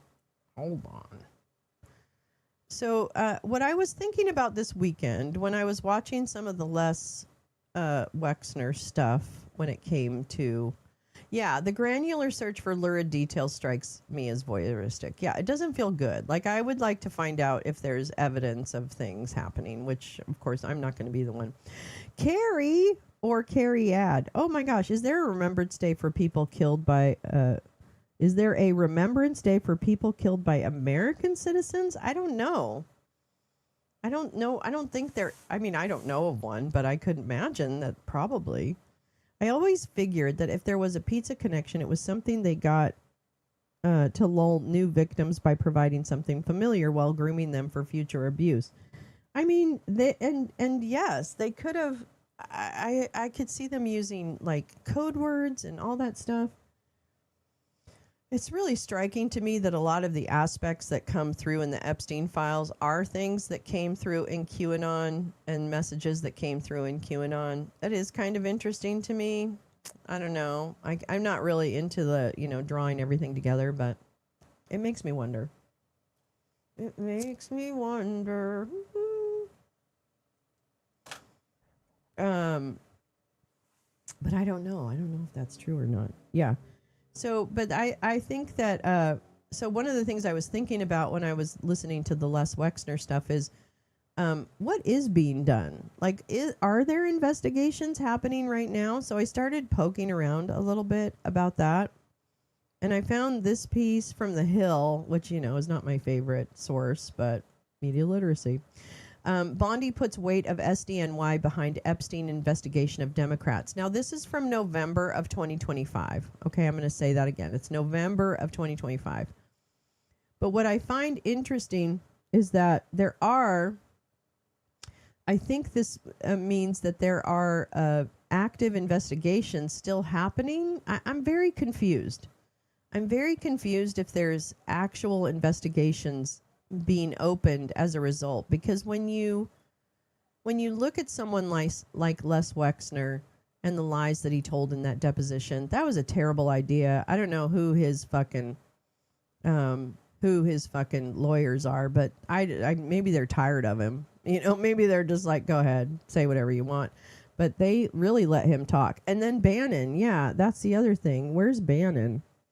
I don't know. I would like more investigations, please. Like that's what I would like. Okay, so let me read this to you from The Hill again. Sorry about the source. It's not the best, but sometimes we pick up information and then we evaluate it. Attorney General, and this is from, this is from November of 2025. Okay, so way back machine here, just a tiny bit. Attorney General Pamela Joe on Friday tapped one of the most powerful prosecutors in the country to lead an investigation into convicted sex offender Jeffrey Epstein's past involvement with prominent Dems and institutions. Jay Clayton, acting U.S. Attorney for the Southern District of New York, was selected to lead the probe that President Trump ordered as his administration has been scrutinized for his past relationship with the convicted sex offender. I love how Trump comes out and says, I'm exonerated. I'm exonerated. I'm exonerated. Yeah, the 21-year-old that got himself schmurdered. Yeah, he definitely. There was rumors that, that rumors of his concern with the Epstein files. Their ties were thrown into the spotlight again when the House Oversight Dems this week, again November, released emails showing Epstein discussing Dump and the president's knowledge of his conduct. Dump suggested that the investigation could span from former President Clinton to J.P. Morgan Chase and other institutions, even as his Justice Department said earlier this year a systematic review did not uncover any evidence on which charges against uncharged third parties could be based. In a post on social platform X announcing the pick, Bondi called Clayton one of the most capable and trusted prosecutors in the country. Right. As with all matters, the department will pursue this with urgency and integrity to deliver answers to the American people. The Southern District of New York is widely viewed as by legal experts as one of the most powerful federal prosecutor's office in the country. It's long been conferred to a greater degree of independence than the nation's other 92 U.S. Attorney's Office and is known for handling high-profile prosecutions of corruption, national security, sex trafficking, and white-collar crime. Clayton was chair of the Securities and Exchange Commission during Dump's first admin. He was previously a partner at the law firm Sullivan & Cromwell in New York, specializing in major corporate mergers and acquisitions, and returned to the firm in 2021. He has never been a prosecutor before taking over the U.S. Attorney's Office in Manhattan. That just seems terrible, okay? I'm sorry. I don't want someone who was an M&A guy at some fucking law firm to now be in charge of the Justice Department for the Southern District of New York. What the fuck? He had never been a prosecutor, okay, before taking the U.S. Attorney's Office, okay. After Clayton's 120-day interim term at SDNY ran out, Manhattan's federal court judges retained him in the role until the Senate could confirm someone to the role. Clayton's confirmation has been stalled by Senate Democrat Minority Leader Chuck Schumer, who invoked the Senate blue slip tradition to block the nominee. As he leads the Epstein probe, Clayton will lack the help of at least one SDNY prosecutor who worked on the prosecutions of Epstein and his accomplice Ghislaine Maxwell, former prosecutor Maureen Comey, the daughter of ex-FBI Director James Comey, who was abruptly fired from the office earlier this year in 2025. Epstein died by suicide, allegedly, in a New York City prison in 2019 while awaiting trial. Somebody talked to Bill Barr. While Maxwell was convicted on sex trafficking charges and sentenced to 20 years in prison. Dump announced the investigation Friday on Truth Social, casting it as a response to Democrats' efforts to use his old ties to Epstein, blah, blah, blah. The president claimed Democrats are using the Epstein hoax. Well, I guess it's not a hoax now. Oopsie. Fast forward. In addition to Clinton, Trump named Larry Summers, who was Clinton's former Secretary of Treasury and Harvard's former president and LinkedIn co-founder and top Democratic donor, Reid Hoffman, as other possible targets. One of the released email exchanges from 2015 showed Epstein saying Clinton, quote, had never ever been to his private island where some of Epstein's abuse took place. Summers remarked on women and Trump in some messages with Epstein, but Trump remained adamant that his probe would yield answers. I'm sorry, probe made me laugh. Okay.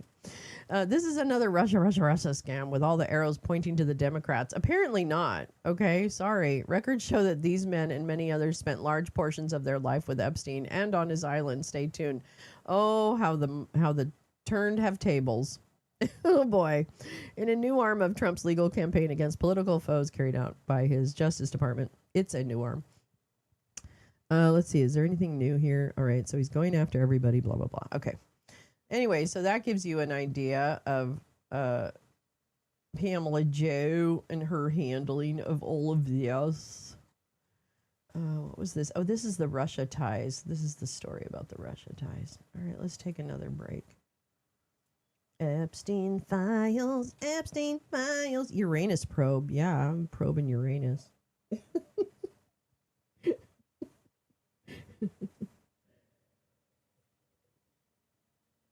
I'm sorry, the Uranus is just it's my favorite joke of all time. I'm sorry, it works for every occasion. I really enjoy that. All right, let's read this one. Actually, yeah, let's read this one.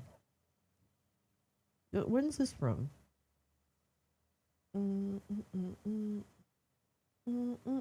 Oh, February 10th. Okay. I don't know. Is this going to be any good? I'm not sure I want to read that. I'm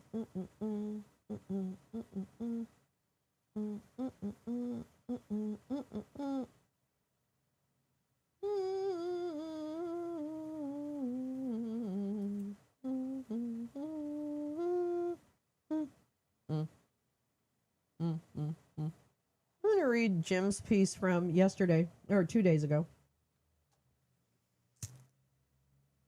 Actually, does he have a new spot? Did he do a new thing yet this morning? No, I think it's this one.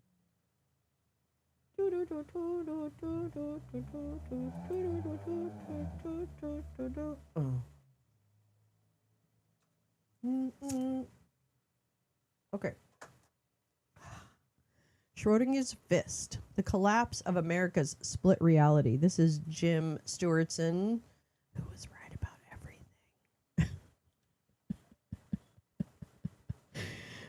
Two worlds. In one reality, America is the hottest country in the world. Everyone respects us again. Everyone loves Donald Trump.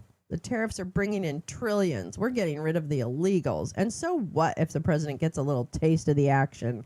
Welcome to the real world, losers. In this reality, Trump's clenched fist is tightening around the throat of American democracy. In a different reality, a cognitively declining criminal has embedded himself with oligarchs, foreign agents, and compromised sycophants in the White House.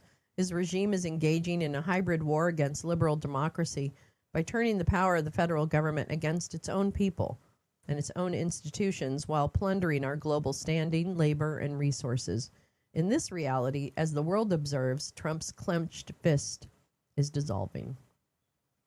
Two distinct worlds have been operating in superposition since Trump came down the escalator, and the separation between them has been widening ever since. Superposition is a state where two mutually exclusive possibilities exist simultaneously until an observation or hard constraint forces a single outcome. In quantum physics, superposition was famously described by Erwin Schrödinger in a paper after talking to Einstein. Schrödinger, skeptical of the implications of his own equations, offered the thought experiment of a cat, which could, theoretically, be alive and dead at the same time. There it is. There's Schrödinger's cat.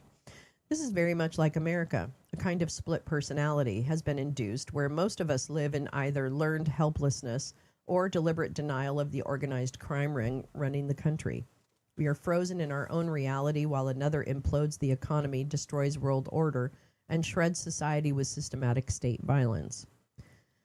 But superpositions can't last forever in quantum physics. The wave function, which holds multiple realities simultaneously, always collapses to one reality when observed. The cat will be alive or dead when you look. Similarly, the dual realities of the Trump regime and the objective world are also collapsing under observation. Several recent news items demonstrate this phenomenon, all bad news for Trump. The economy is badly slowing under the weight of Trump's tariffs. GDP is a very weak 1.4%. Inflation is up. Business activity is the slowest in 10 months. Trump's Epstein problems are getting worse, not better. The former Prince Andrew was arrested in the UK due to Epstein. The Board of Peace is an international joke, a collection of amoral regimes willing to pay $1 billion to Trump's personal slush fund. And most crushing of all, the Supreme Court ruled Friday morning 6-3 that Trump's tariffs are illegal.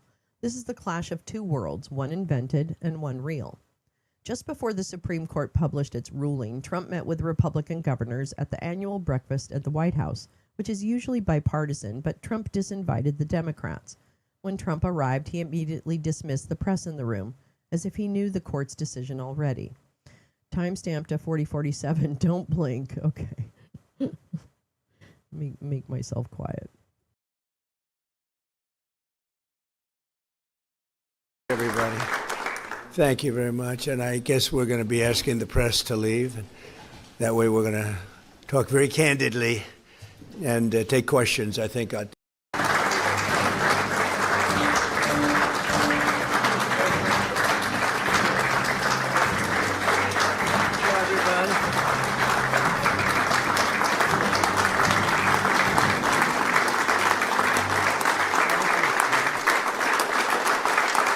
Well, thank you very much, everybody. Thank you very much. And I guess we're going to be asking the press to leave. And that way we're going to talk very candidly and take questions, I think, at the end. It wasn't supposed to be. I just said to Susie, what about questions? Sir, you can do whatever you want. I don't know if she says that to other people that she's represented over the years. But thank you very much for being here. It's a great honor. And the media, thank you. You can leave now.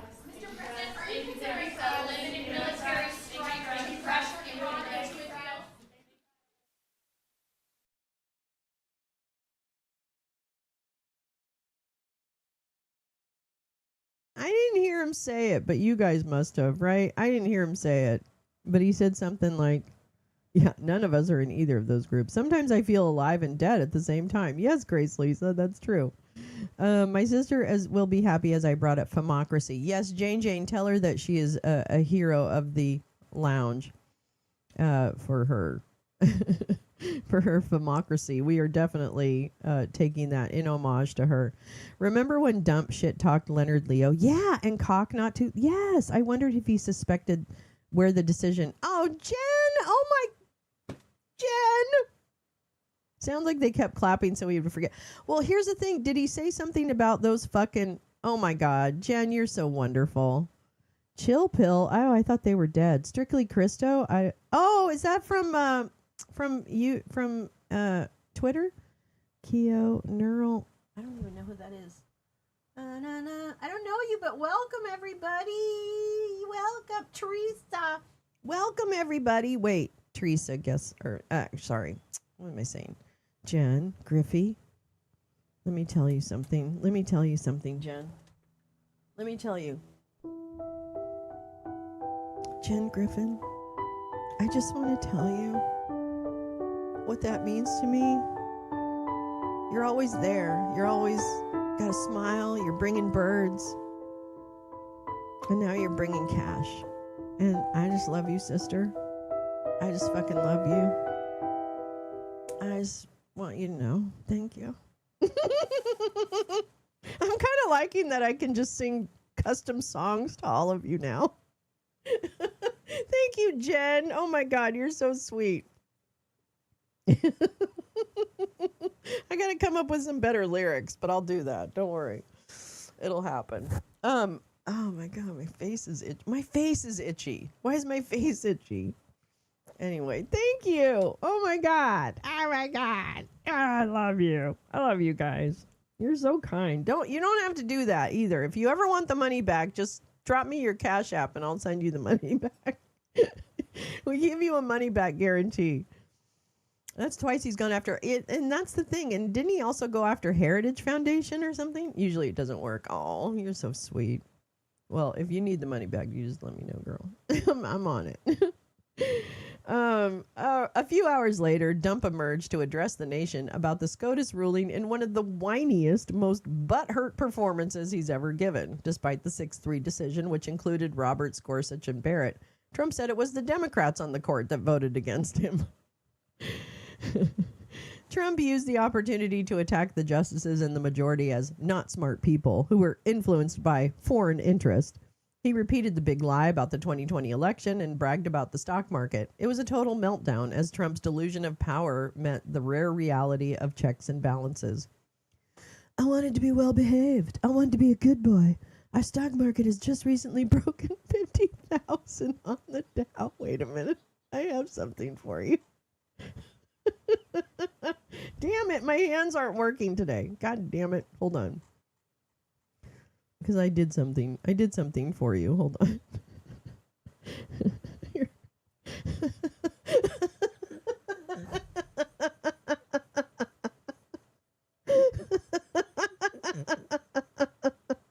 Somebody else did this. I didn't do it, but I love it. Oh my God. Yeah.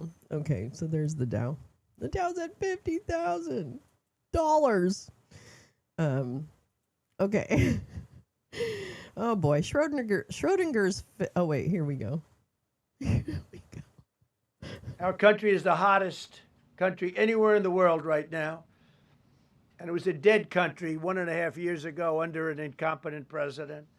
But now I'm going to go in a different direction, probably the direction that I should have gone the first time, but I read the language. I'm very good at reading language, and it read our way 100%, but now I'll go the way I could have gone originally, which is even stronger than our original choice.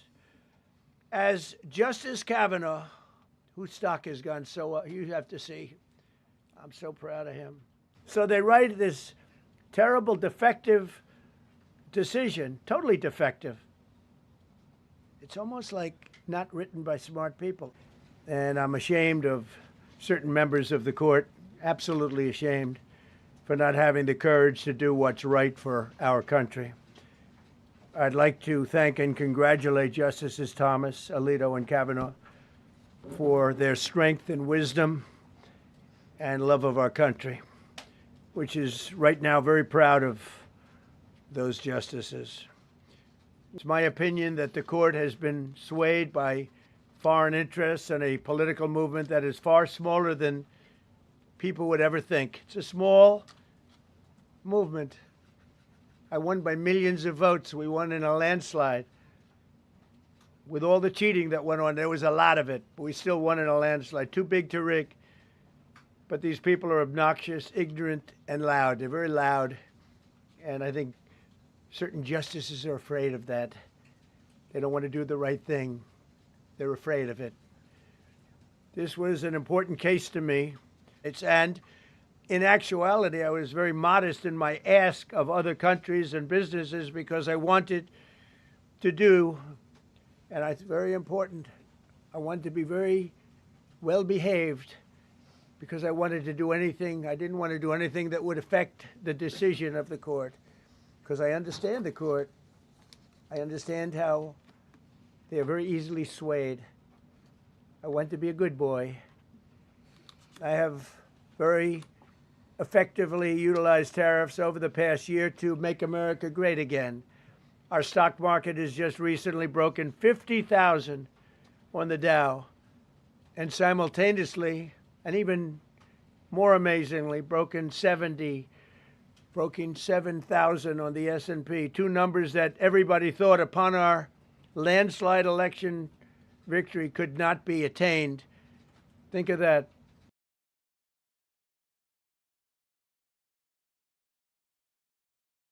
Sorry about that. He was just doddering on and on and on. Let's see. Let me just check one thing and then I'm going to continue reading.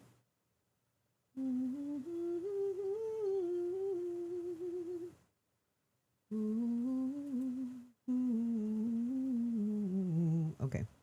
Just wanted to pill up one more thing I thought about before. Yeah, let's turn our back on the victims, but tout no, there's no, they're telling you exactly who they are, okay? They're telling you exactly who you are, okay? Here we go, Quantum Flynn.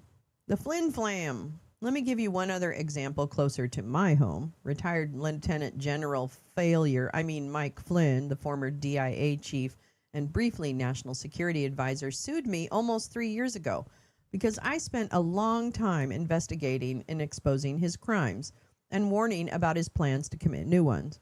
Both he and the current FBI director, Krash Patel, out of everyone on the internet, picked me, your humble blogger, to go after legally. This was an attempt to use the legal system and financial pressure to make me an example, to force me to shut up about them because in Mike Flynn and Kash Patel's reality, they're the real victims of the government. Here is Flynn on his deposition in his case against me, which is scheduled for trial in Sarasota County, Florida, again next month.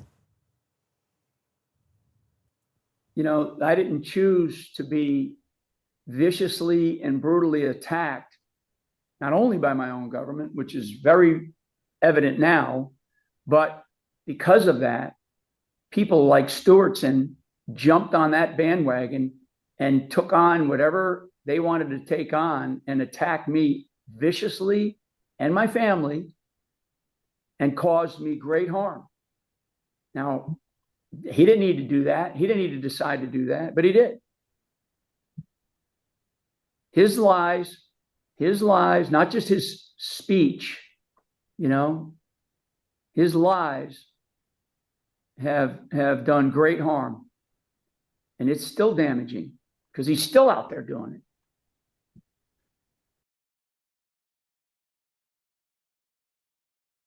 Yeah, see? Yeah, see? Yeah. Gosh, you know, it's funny, Mike Flynn, because everything that Jim has said is backed up. Okay, bitch? Everything.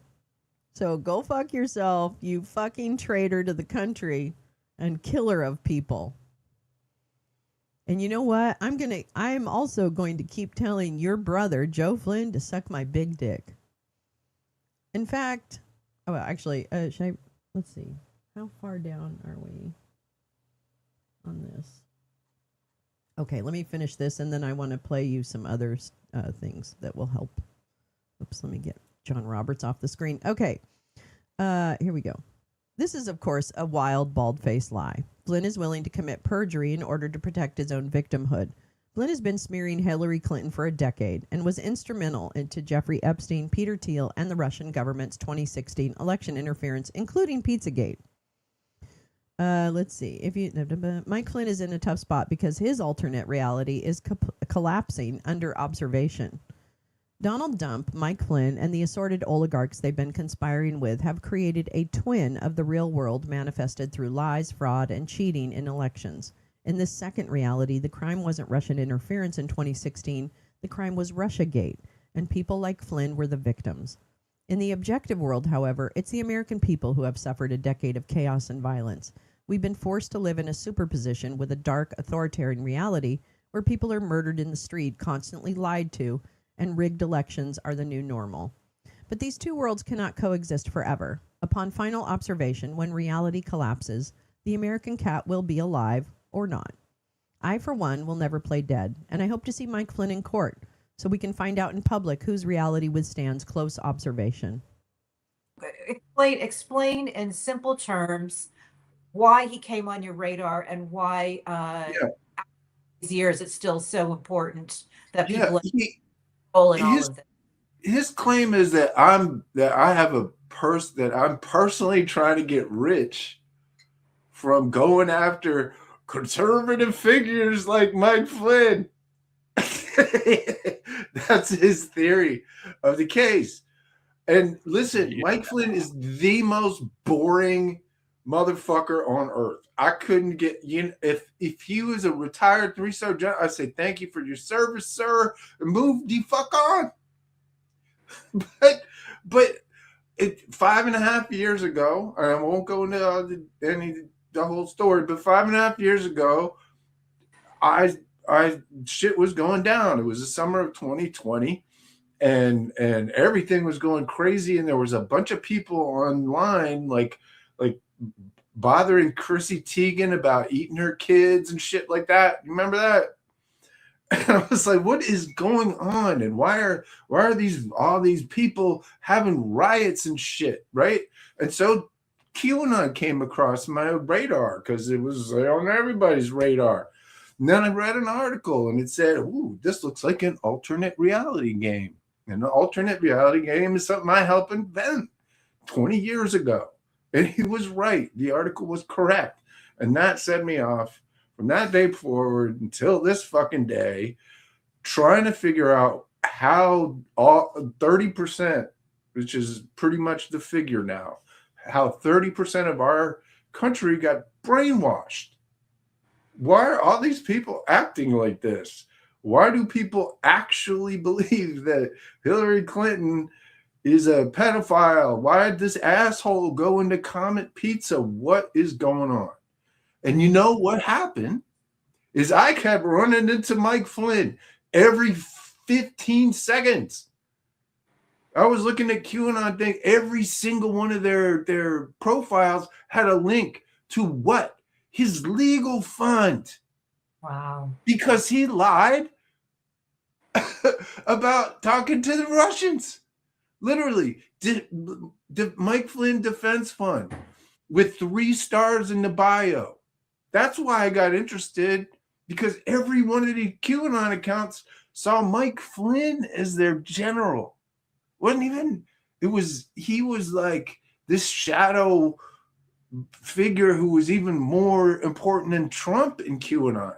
Yeah. I wasn't interested in him. Right. And then I was watching videos of this motherfucker doing where we go one, we go all. And I just started off on the journey. And you know what? I figured his fucking ass out. And he's mad about it. So what did he do in the army? He hunted people. He was called the snake eater because you'd point him at a person and he would get that person. He would rendition that person to wherever the fuck they wanted that person, and they would disappear. Under whatever circumstances Mike Flynn deemed necessary, legal or illegal. That was his reputation. And he used psychological warfare. He used Palantir. Mike Flynn was the first person to order Palantir in the military. He used Palantir, he used psychological warfare to stir up trouble, to find people, to attack people, all of those things. He did that in the military, and then he brought it over here. And he said right out loud in 2016, we have an army of digital soldiers. This was run like an insurgency, folks. This was irregular warfare at its finest. Quote unquote. Right. What the fuck does that sound like? It sounds like what it was. Psychological warfare. And you know what? Now, because of the Epstein files, we know how all that shit was organized. It was organized by Jeffrey Epstein on October 7th. And I can't emphasize this enough, and I'll end here. October 7th, 2016 is a smoking gun. That the last 10 years of American chaos is fake. It's fruit from a poison tree. And you know this because there's an email from Leslie Groff to apparently a victim because they're blanked out. But it says there's an important meeting on Friday with Peter Thiel and Vitaly Churkin. Peter Thiel and Vitaly Churkin and Jeffrey Epstein together on October 7th, 3 hours before the Access Hollywood tape comes out. 30 minutes later, the Podesta emails come out. 30 minutes later, the DNI statement from Obama saying that there's Russian interference comes out, which no one pays attention to because the Access Hollywood tape and the Podesta emails come out. Every single person in that room had the ability to affect each of the elements of the thing that happened that day. Peter Thiel, WikiLeaks, the Russians with Podesta's emails, Jeffrey Epstein with the money and the influence and the connections, Thiel Capital and Jeff Kaseya with MAGA 3X and the army of alt-right digital soldiers, which went out and did it, which ran out and created and ran these psychological operations that created the fucking nightmare that took down the most qualified person to ever run for the presidency of the United States, elected a rapist.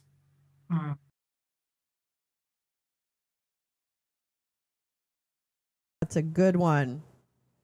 Thank you, Jim. Thank you, Jim.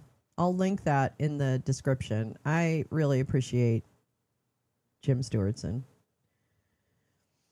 Yeah, I really do.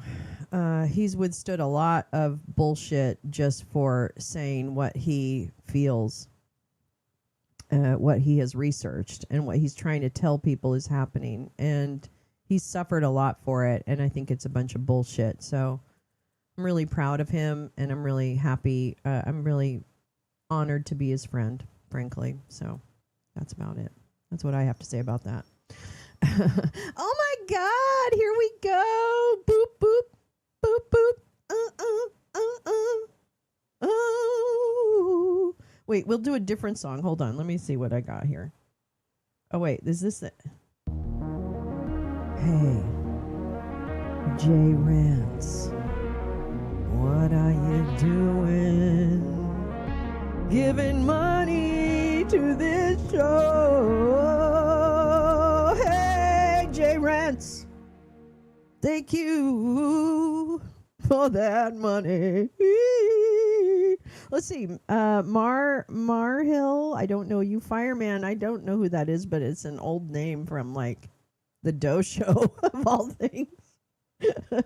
I don't know if they liked me or not. I never know if people like. I assume everybody likes me for a minute. Hate Z, I don't know what that means.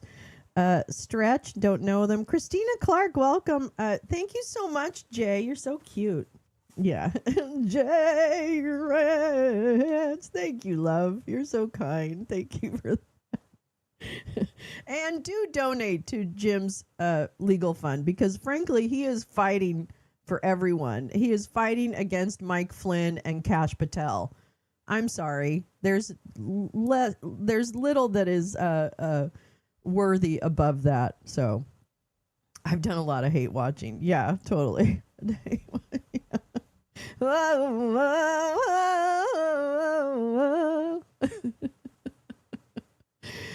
But speaking of Mike Flynn, because let's see, let me get this out of the way. Oh wait, what's going on here? What's this? Okay. Speaking of Mike Flynn, I've got a couple of Mike Flynn videos too. Yeah. Okay. Here we go. That's Mike Flynn's younger brother. Do I get to tell Joe Flynn to suck my big D live? I don't have to type it. Now's your chance, girl. I think you just did. Type it. I get to say, Joe Flynn, suck my big D, you motherfucker. I love it. Thank you, Jim. Thank you, high five. Holy shit, Lolo! I thought you were California. You just went straight New Jersey. Girl, I lived in Brooklyn. I've been to Hey, and I've we're been good everywhere. here. So don't even begin to mess with me. No. You can suck it. Lolo's Joe. honorary East Coast if she isn't, man. Wait, was that Joe drinks- Lolo? I need to follow her. Oh yeah, you definitely. Oh, you.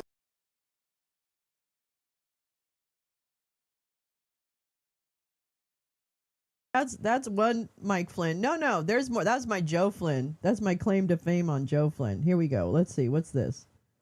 I'll do the short ones. Here we go. Okay, here we go. If you want to still have a country, if you don't want to be the United Socialist States of America, which is the direction we're heading, then you've got to get involved, and you've got to say to yourself and your friends and family, hey, let's go down, to the county seat. Let's go to the school board hearing tonight, because you guys are nuts out here in California. You gotta be a believer. You gotta be a believer. No, so we got a little class. I'm not gonna tell you. We got a little class as we're driving in. One of the guys that we're with, he's a former deputy sheriff.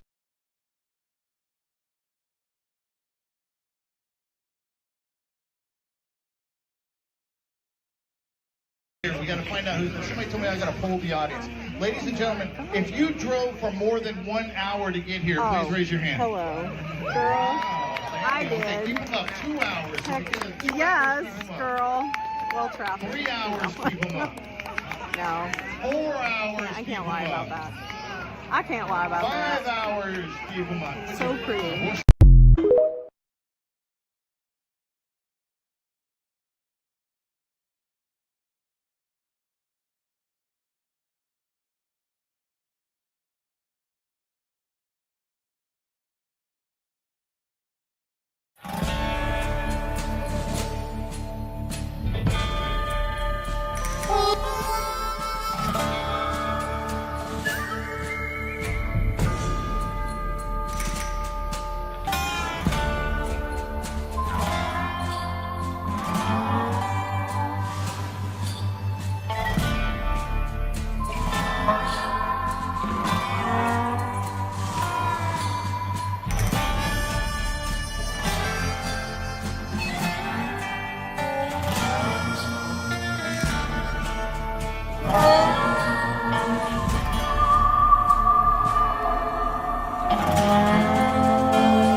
And so I actually looked around out there, was looking at property. I'm going to buy a house out there and get my contact.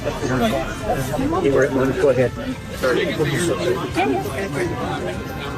Okay.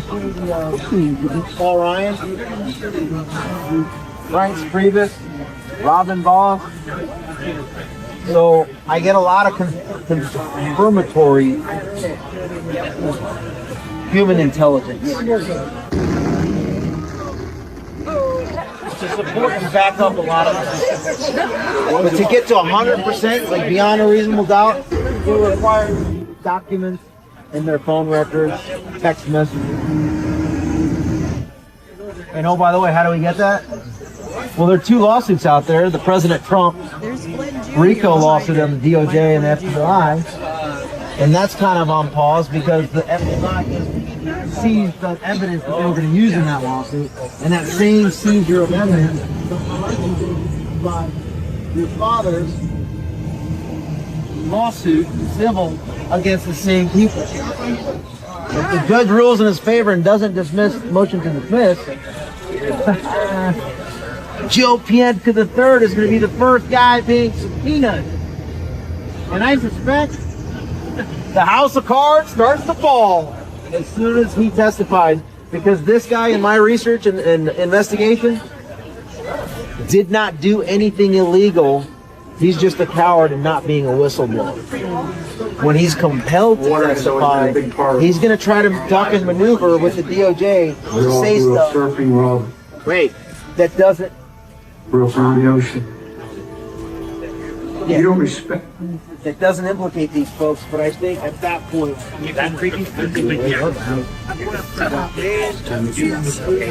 Then once he starts talking, it's much softer. Okay, so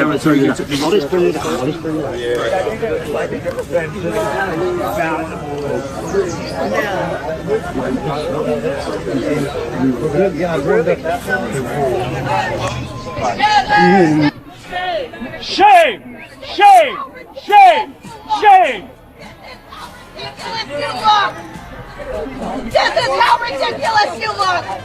Stay together, stay tight!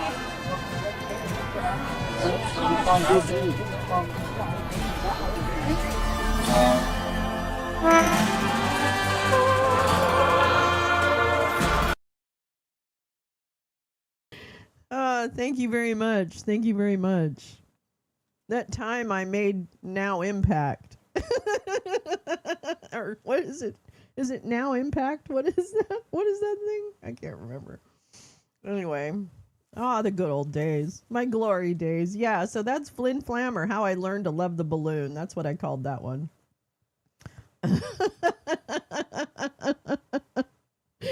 Oh my God. Okay, let me see what else I got here. Hold on. I think I have something else. I think I have something else. I don't know. I think maybe that actually might be all I've got. Well, I really wanted to play this. Oh, first I want to play this. This is a Pennsylvania farmer turning down $15 million from I know that the data center developers. This is just a little one. I know. I'm very proud of that video. Let's go ahead and take a look at this guy who is a farmer in Pennsylvania. Yeah. None of them, in fact, would fail because Trump doesn't give a fuck about Gremlin Boy. I know. Oh, Ivan, I'm so sorry. First of all, Mike Flynn, you're currently the PTA director for West Point, and I don't know. What a fall from grace. I mean, you're still fucking around stuff. Don't get me wrong, but yeah, your stock has gone down. Okay, Kavanaugh's stock went up. Your stock has gone down. And Ivan who? That's what everyone in D.C. is saying. Ivan who? All right, here we go. Let's listen to this gentleman. 1956. I've been a dairy farmer for 51 years, and I've owned 261 acres here, basically for approximately 62 years. The family was in my family has originally settled on this farm in 1944, and I did not, as I got to the end of my farming career, I decided that this 2 farms here next to the Appalachian Trail and next to the other preserve farms. We have 4 preserve farms near my farm, and at age 86 I decided that the only way my farm would be kept from being destroyed was put it in farm preservation, and that's what I got done on December the 30th of this year, and I'm very happy about that. And I realize that most people in the United States still care about farmers, and we are still an important cog in our food supply here, because sooner or later the food from Canada and Mexico is going to replace a lot of our farms now, unless we are very careful about maintaining a farm economy that can support a family, and also the mere fact that God's green earth here, once it's built over by development and warehouses, it's going to be lost forever. And I think it's high time that most people is going to have to look at the American farmer and realize how valuable he really is. I so respect other farmers because I know where they came from, and I also know what the future is going to be for agriculture. It's going to cost so much to buy land and buy equipment, and those families are going to have a hard time economically as we go on, and it's not going to get any better for the American farmer, because this processed foods and every other thing that's looking at us here, we still have our farm markets, and we still have a lot of viable farms, and especially here in Pennsylvania. But I question the future of our farms because of our tax rules. Our farmers that have good farms, to pass them down, should not have to be taxed so that none of the family can get the farm. And once these farms are destroyed, similar farms to mine without adequate backup, the lack of veterinarians, the lack of farm equipment dealerships, and the local regulations and the local tax codes, I would say that the farmers in my lifetime who could buy a farm and support a family, and I sent some of my family to college, and with the situation right now, I don't see how in the world anybody could buy a farm in Cumberland County and support a family and be have enough of basic backup with our farm equipment dealerships, and also with our attitude of the local governments, all the way from the county governments down to township governments. I think that as the rural people are less and less, and our new people that move in townships, and they want to live next to farmers, but sometimes they aren't the best neighbors to farmers. But that's not my problem, it never was here. But it's hard to have a farm in an area that has become so congested as Silver Spring Township is. And it's not a nice situation for most people to come in here. They find no problem with our situation, but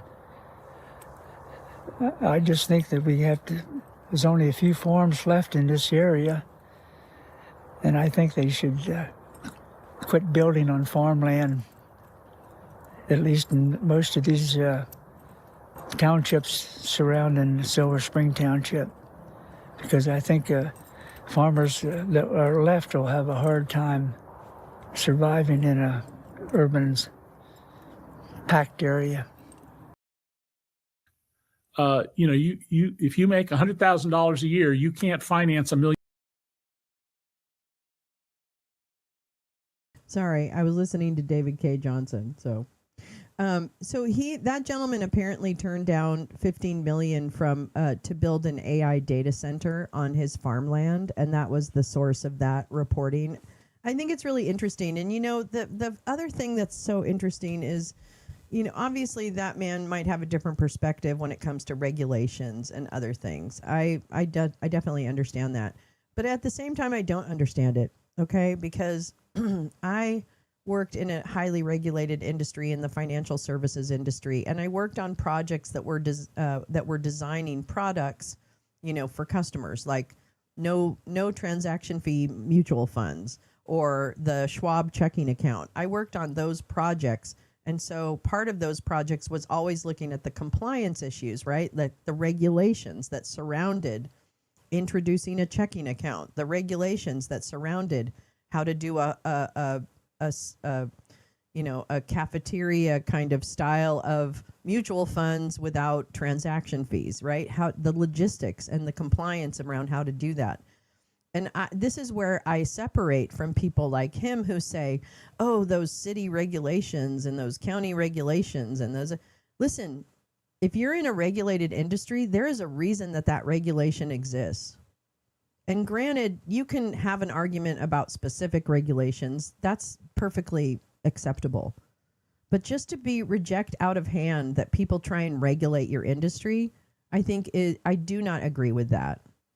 I think that is weak, because I think we all know that in an industry like financial services or anything, if you're depending on the good graces of humans, then you're an idiot.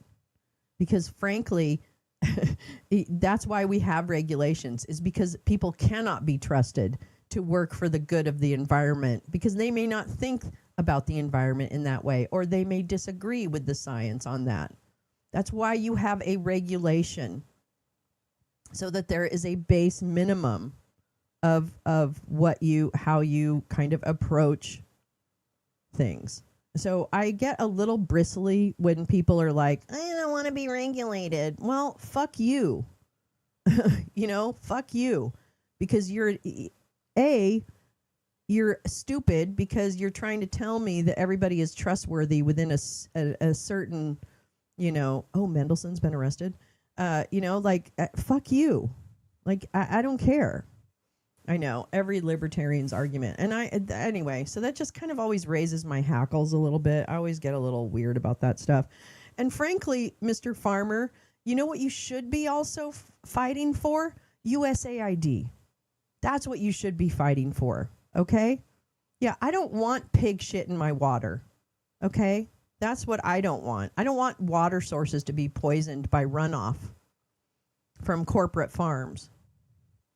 So farmers, you also can push, because if you did things like CSAs, right, Max, when you looked at your local community and how your food helped your local community, if you pushed for USAID not to be cut because it's almost a guaranteed customer, those are things that are worthy.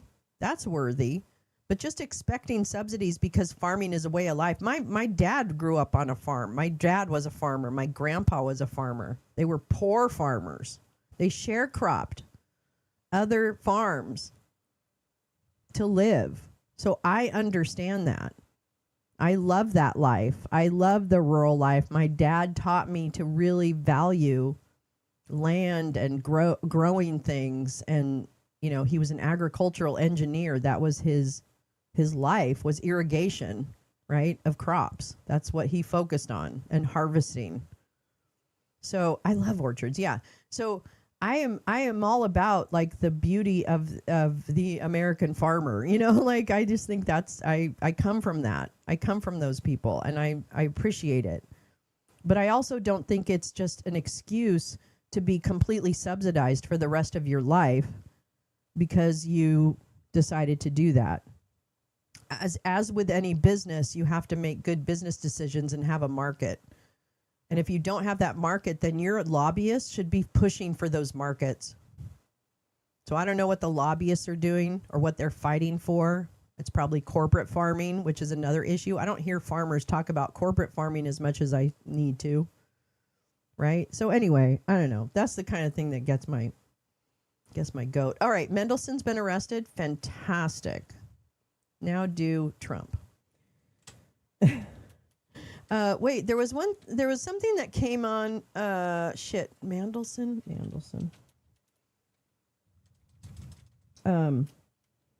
There was something else that came up that I wanted to clarify on, just like chime in on. Now I can't remember. Shit. Hold on.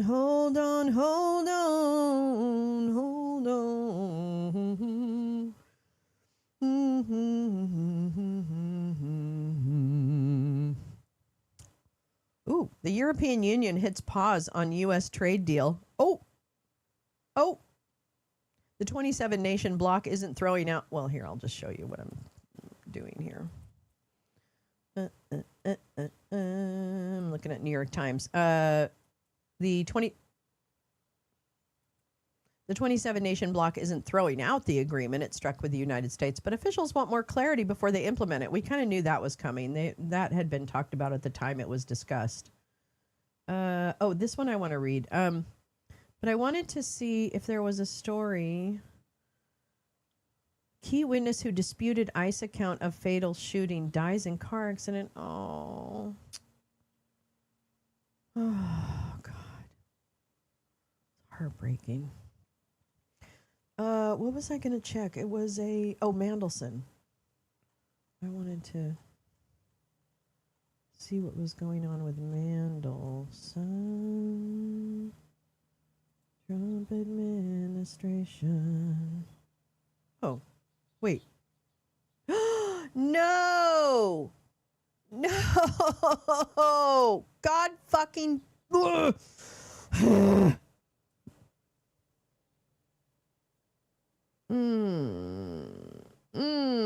Yeah, Mandelson. Yeah. Kim K is pimping lab-grown meat. Ugh. Okay, but if they make lab-grown bacon, I might be in. I'm just saying. I hope Kim Kardashian doesn't do it, but yeah. Oh, this is going to make me sad. Trump administration live updates. Judge blocks special counsel report on Trump's handling of documents. We were waiting for this decision. Fuck. Cannon. A Trump-appointed federal judge blocked the release of a report by special counsel who charged President Trump with mishandling classified documents after he left the White House in 2021. Publish it. No. Publish it. The Lord. No. Grace Lisa. No. Eileen Cannon does not have this much power. I'm sorry. Where the fuck are who is doing this? She can't have the final say. There's no way in God's green earth. Fuck her. 2 watchdog groups already filed appeals. Oh, I'm so mad about this. God damn it. A Trump-appointed federal judge on Monday, Cannon, just fucking say it, permanently barred the Justice Department from releasing a report. Well, then there must be some really goddamn bad stuff in that report, huh, bitch? Are you telling me, did he eat a baby in that report? Because it sounds like it's pretty goddamn bad and damning. Oh, almost as if he stole national secrets and sold them to people. This was the biggest I'm telling you, Merrick Garland, burn in hell. Burn in hell. Burn in hell. That's volume 2, Tom. Yep. Burn in hell. Burn in hell, Merrick Garland.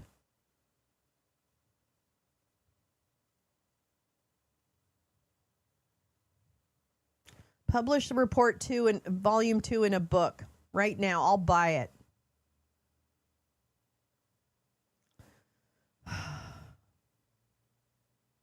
The ruling by Aileen Cannon was her latest effort. Yeah, her effort to protect a pedophile. She is not going to get the SCOTUS seat before the midterms. It ain't going to happen. And I swear to God, Republicans, you fucking maniacs, you fucking pedo protectors, fuck you. You don't deserve a country. The ruling by the judge was her latest effort in the past several months to keep the public from seeing Mr. Smith's sprawling report, one of the most significant parts of his twin prosecutions from Mr. Dump that has yet to see the light of day. The order issued from the federal district court in Fort Pierce, Florida, slammed Mr. Smith for the brazen stratagem of drafting his report even after Judge Cannon had dismissed the classified documents case in July 2024. No, actually, it's perfectly normal for him to do a report. Stop it. And found that he had been improperly appointed. No, he hadn't. She's lying. To say this chronology represents at minimum a concerning breach of the spirit of the dismissal order is an Fuck you. Burn in hell, bitch. Die. Just fucking drop dead right now. Nobody gives a shit. I fucking hate these people. I'm done. I don't want them around. I don't care what happens to them, but they can't stay here. Which contains investigative materials that have never been made public, would cause irreparable damage of Mr. Dump. Oh my God. Oh my God. Oh, because they're guilty? Because they're guilty? Mr. Dump and his two co-defendants and would contravene basic notions of fairness and justice in the process. What? Then let them try the case. Okay? Let them try the case. If it is something that you think is not something that should be public, then try the case and we'll find out. Okay? A good farmer to follow is Kowalski out of Nebraska, Prairie Fire Neb. He covers farming policy. Ooh, excellent. Okay, I definitely will look him up. It's got to be released, Grace Lisa. I don't even care at this point. I don't, like, fuck decorum. It's just, we're done. We're done with that. Okay? They count on our good graces to take advantage of us. Period. She's protecting a pedophile. Someone should probably check her hard drive.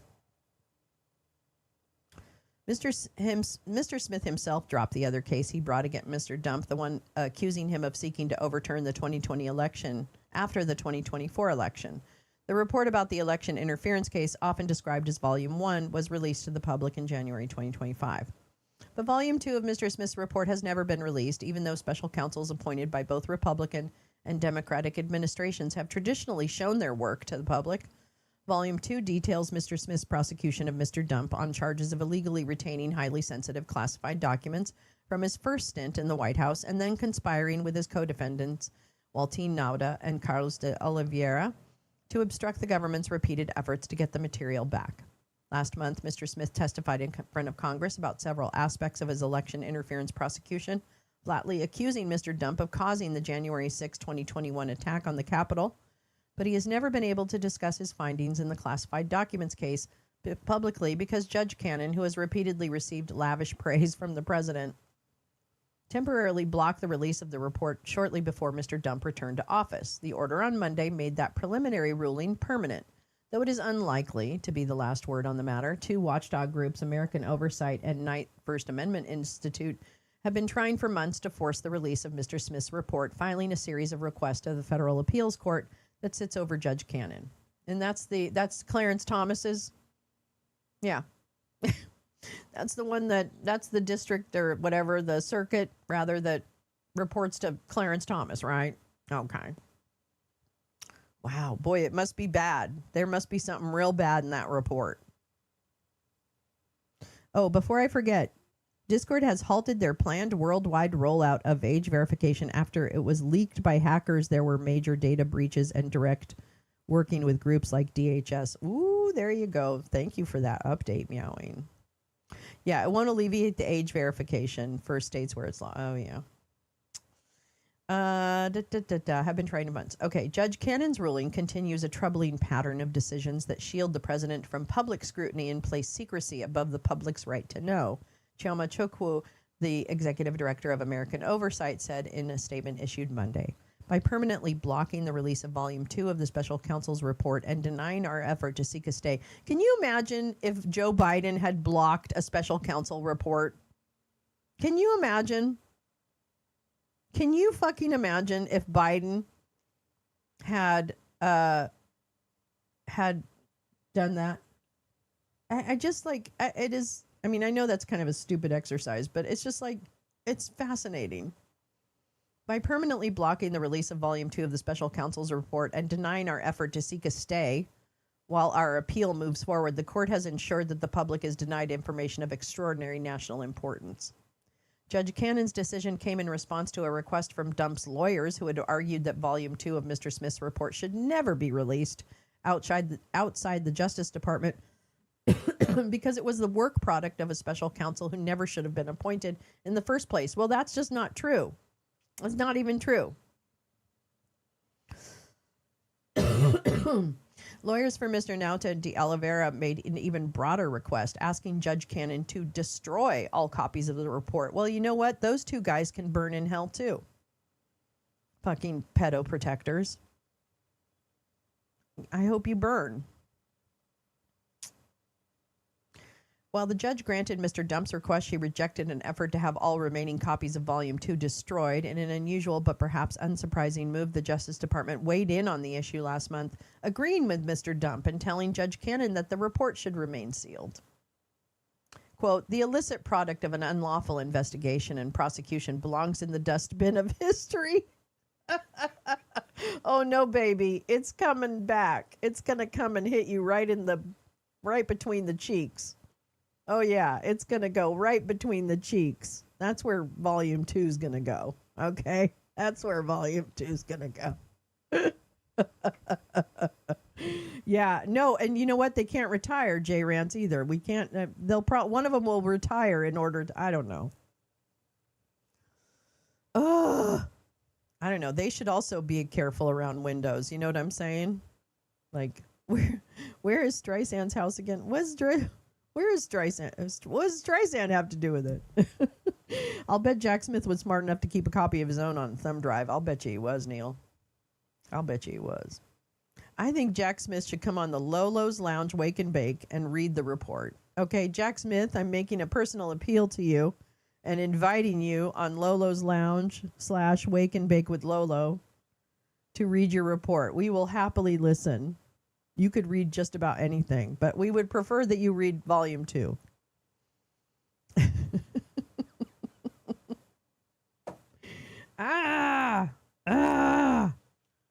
I hate this timeline. It's really sucky. I hate this timeline. It's really shit. I hate this timeline. It's really poopy. I hate this timeline. I am depressed. Oh my gosh. Well, I think that's going to do it for me. 2.5 hours I've taken of your morning. God, and I did bloody nothing with it. I took those 2.5 hours from you and I did nothing with it. I'm so sorry. I'm so sorry. Hopefully you learned something. I don't know. Maybe. I hope so. I will, hold on. Oh my God. Oh my God. Ooh. Grace Lisa, we are sending such love for you and your beautiful eyeball. Oh my goodness, Grace Lisa. That's right. The loungers will protect you. We're crazy as fuck. It's so true. To be clear, the discord halt should be treated as a temporary pause or a kicking the can down the road, of course, not a commitment. Of course. Of course. No, this is almost like an inevitable. Here's what we should be spending our time on. We should be spending our time on like an open source, Discord dupe, like creating a good Discord dupe with, I don't know. I mean, I guess anybody can be shitty, but I don't know. I'd like to choose my shitty people running a thing if possible.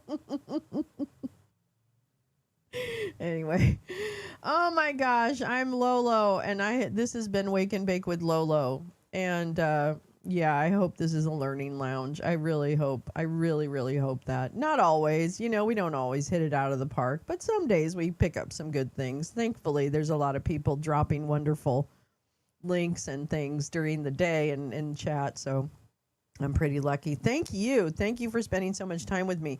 I will see you tomorrow morning at the same time right here. And we've got some congressional shit to do. Okay, we've got a lot of shit. They're trying to shove a lot of shit down our throats. But never mind. We're going to make it through, okay? I've got it all mapped out. I'm sure nothing will change. No. Come back to the Discord. Check out the volcano. Have a wonderful day. I really love you guys, and I'm very glad we're back together. And I will see you tomorrow morning, okay? All right, I love you too. Take care of that eye. Grace Lisa, we love you. The better to see you with. All right. Take care. Bye. Oh, wait. And wait, thank you for all the donations too. This was too amazing. And you guys are so sweet to me, and I don't deserve that. And I just want to tell you that I really, really, really appreciate your love and your support. It means everything to me. So thank you. I appreciate it. Okay, bye. For reals.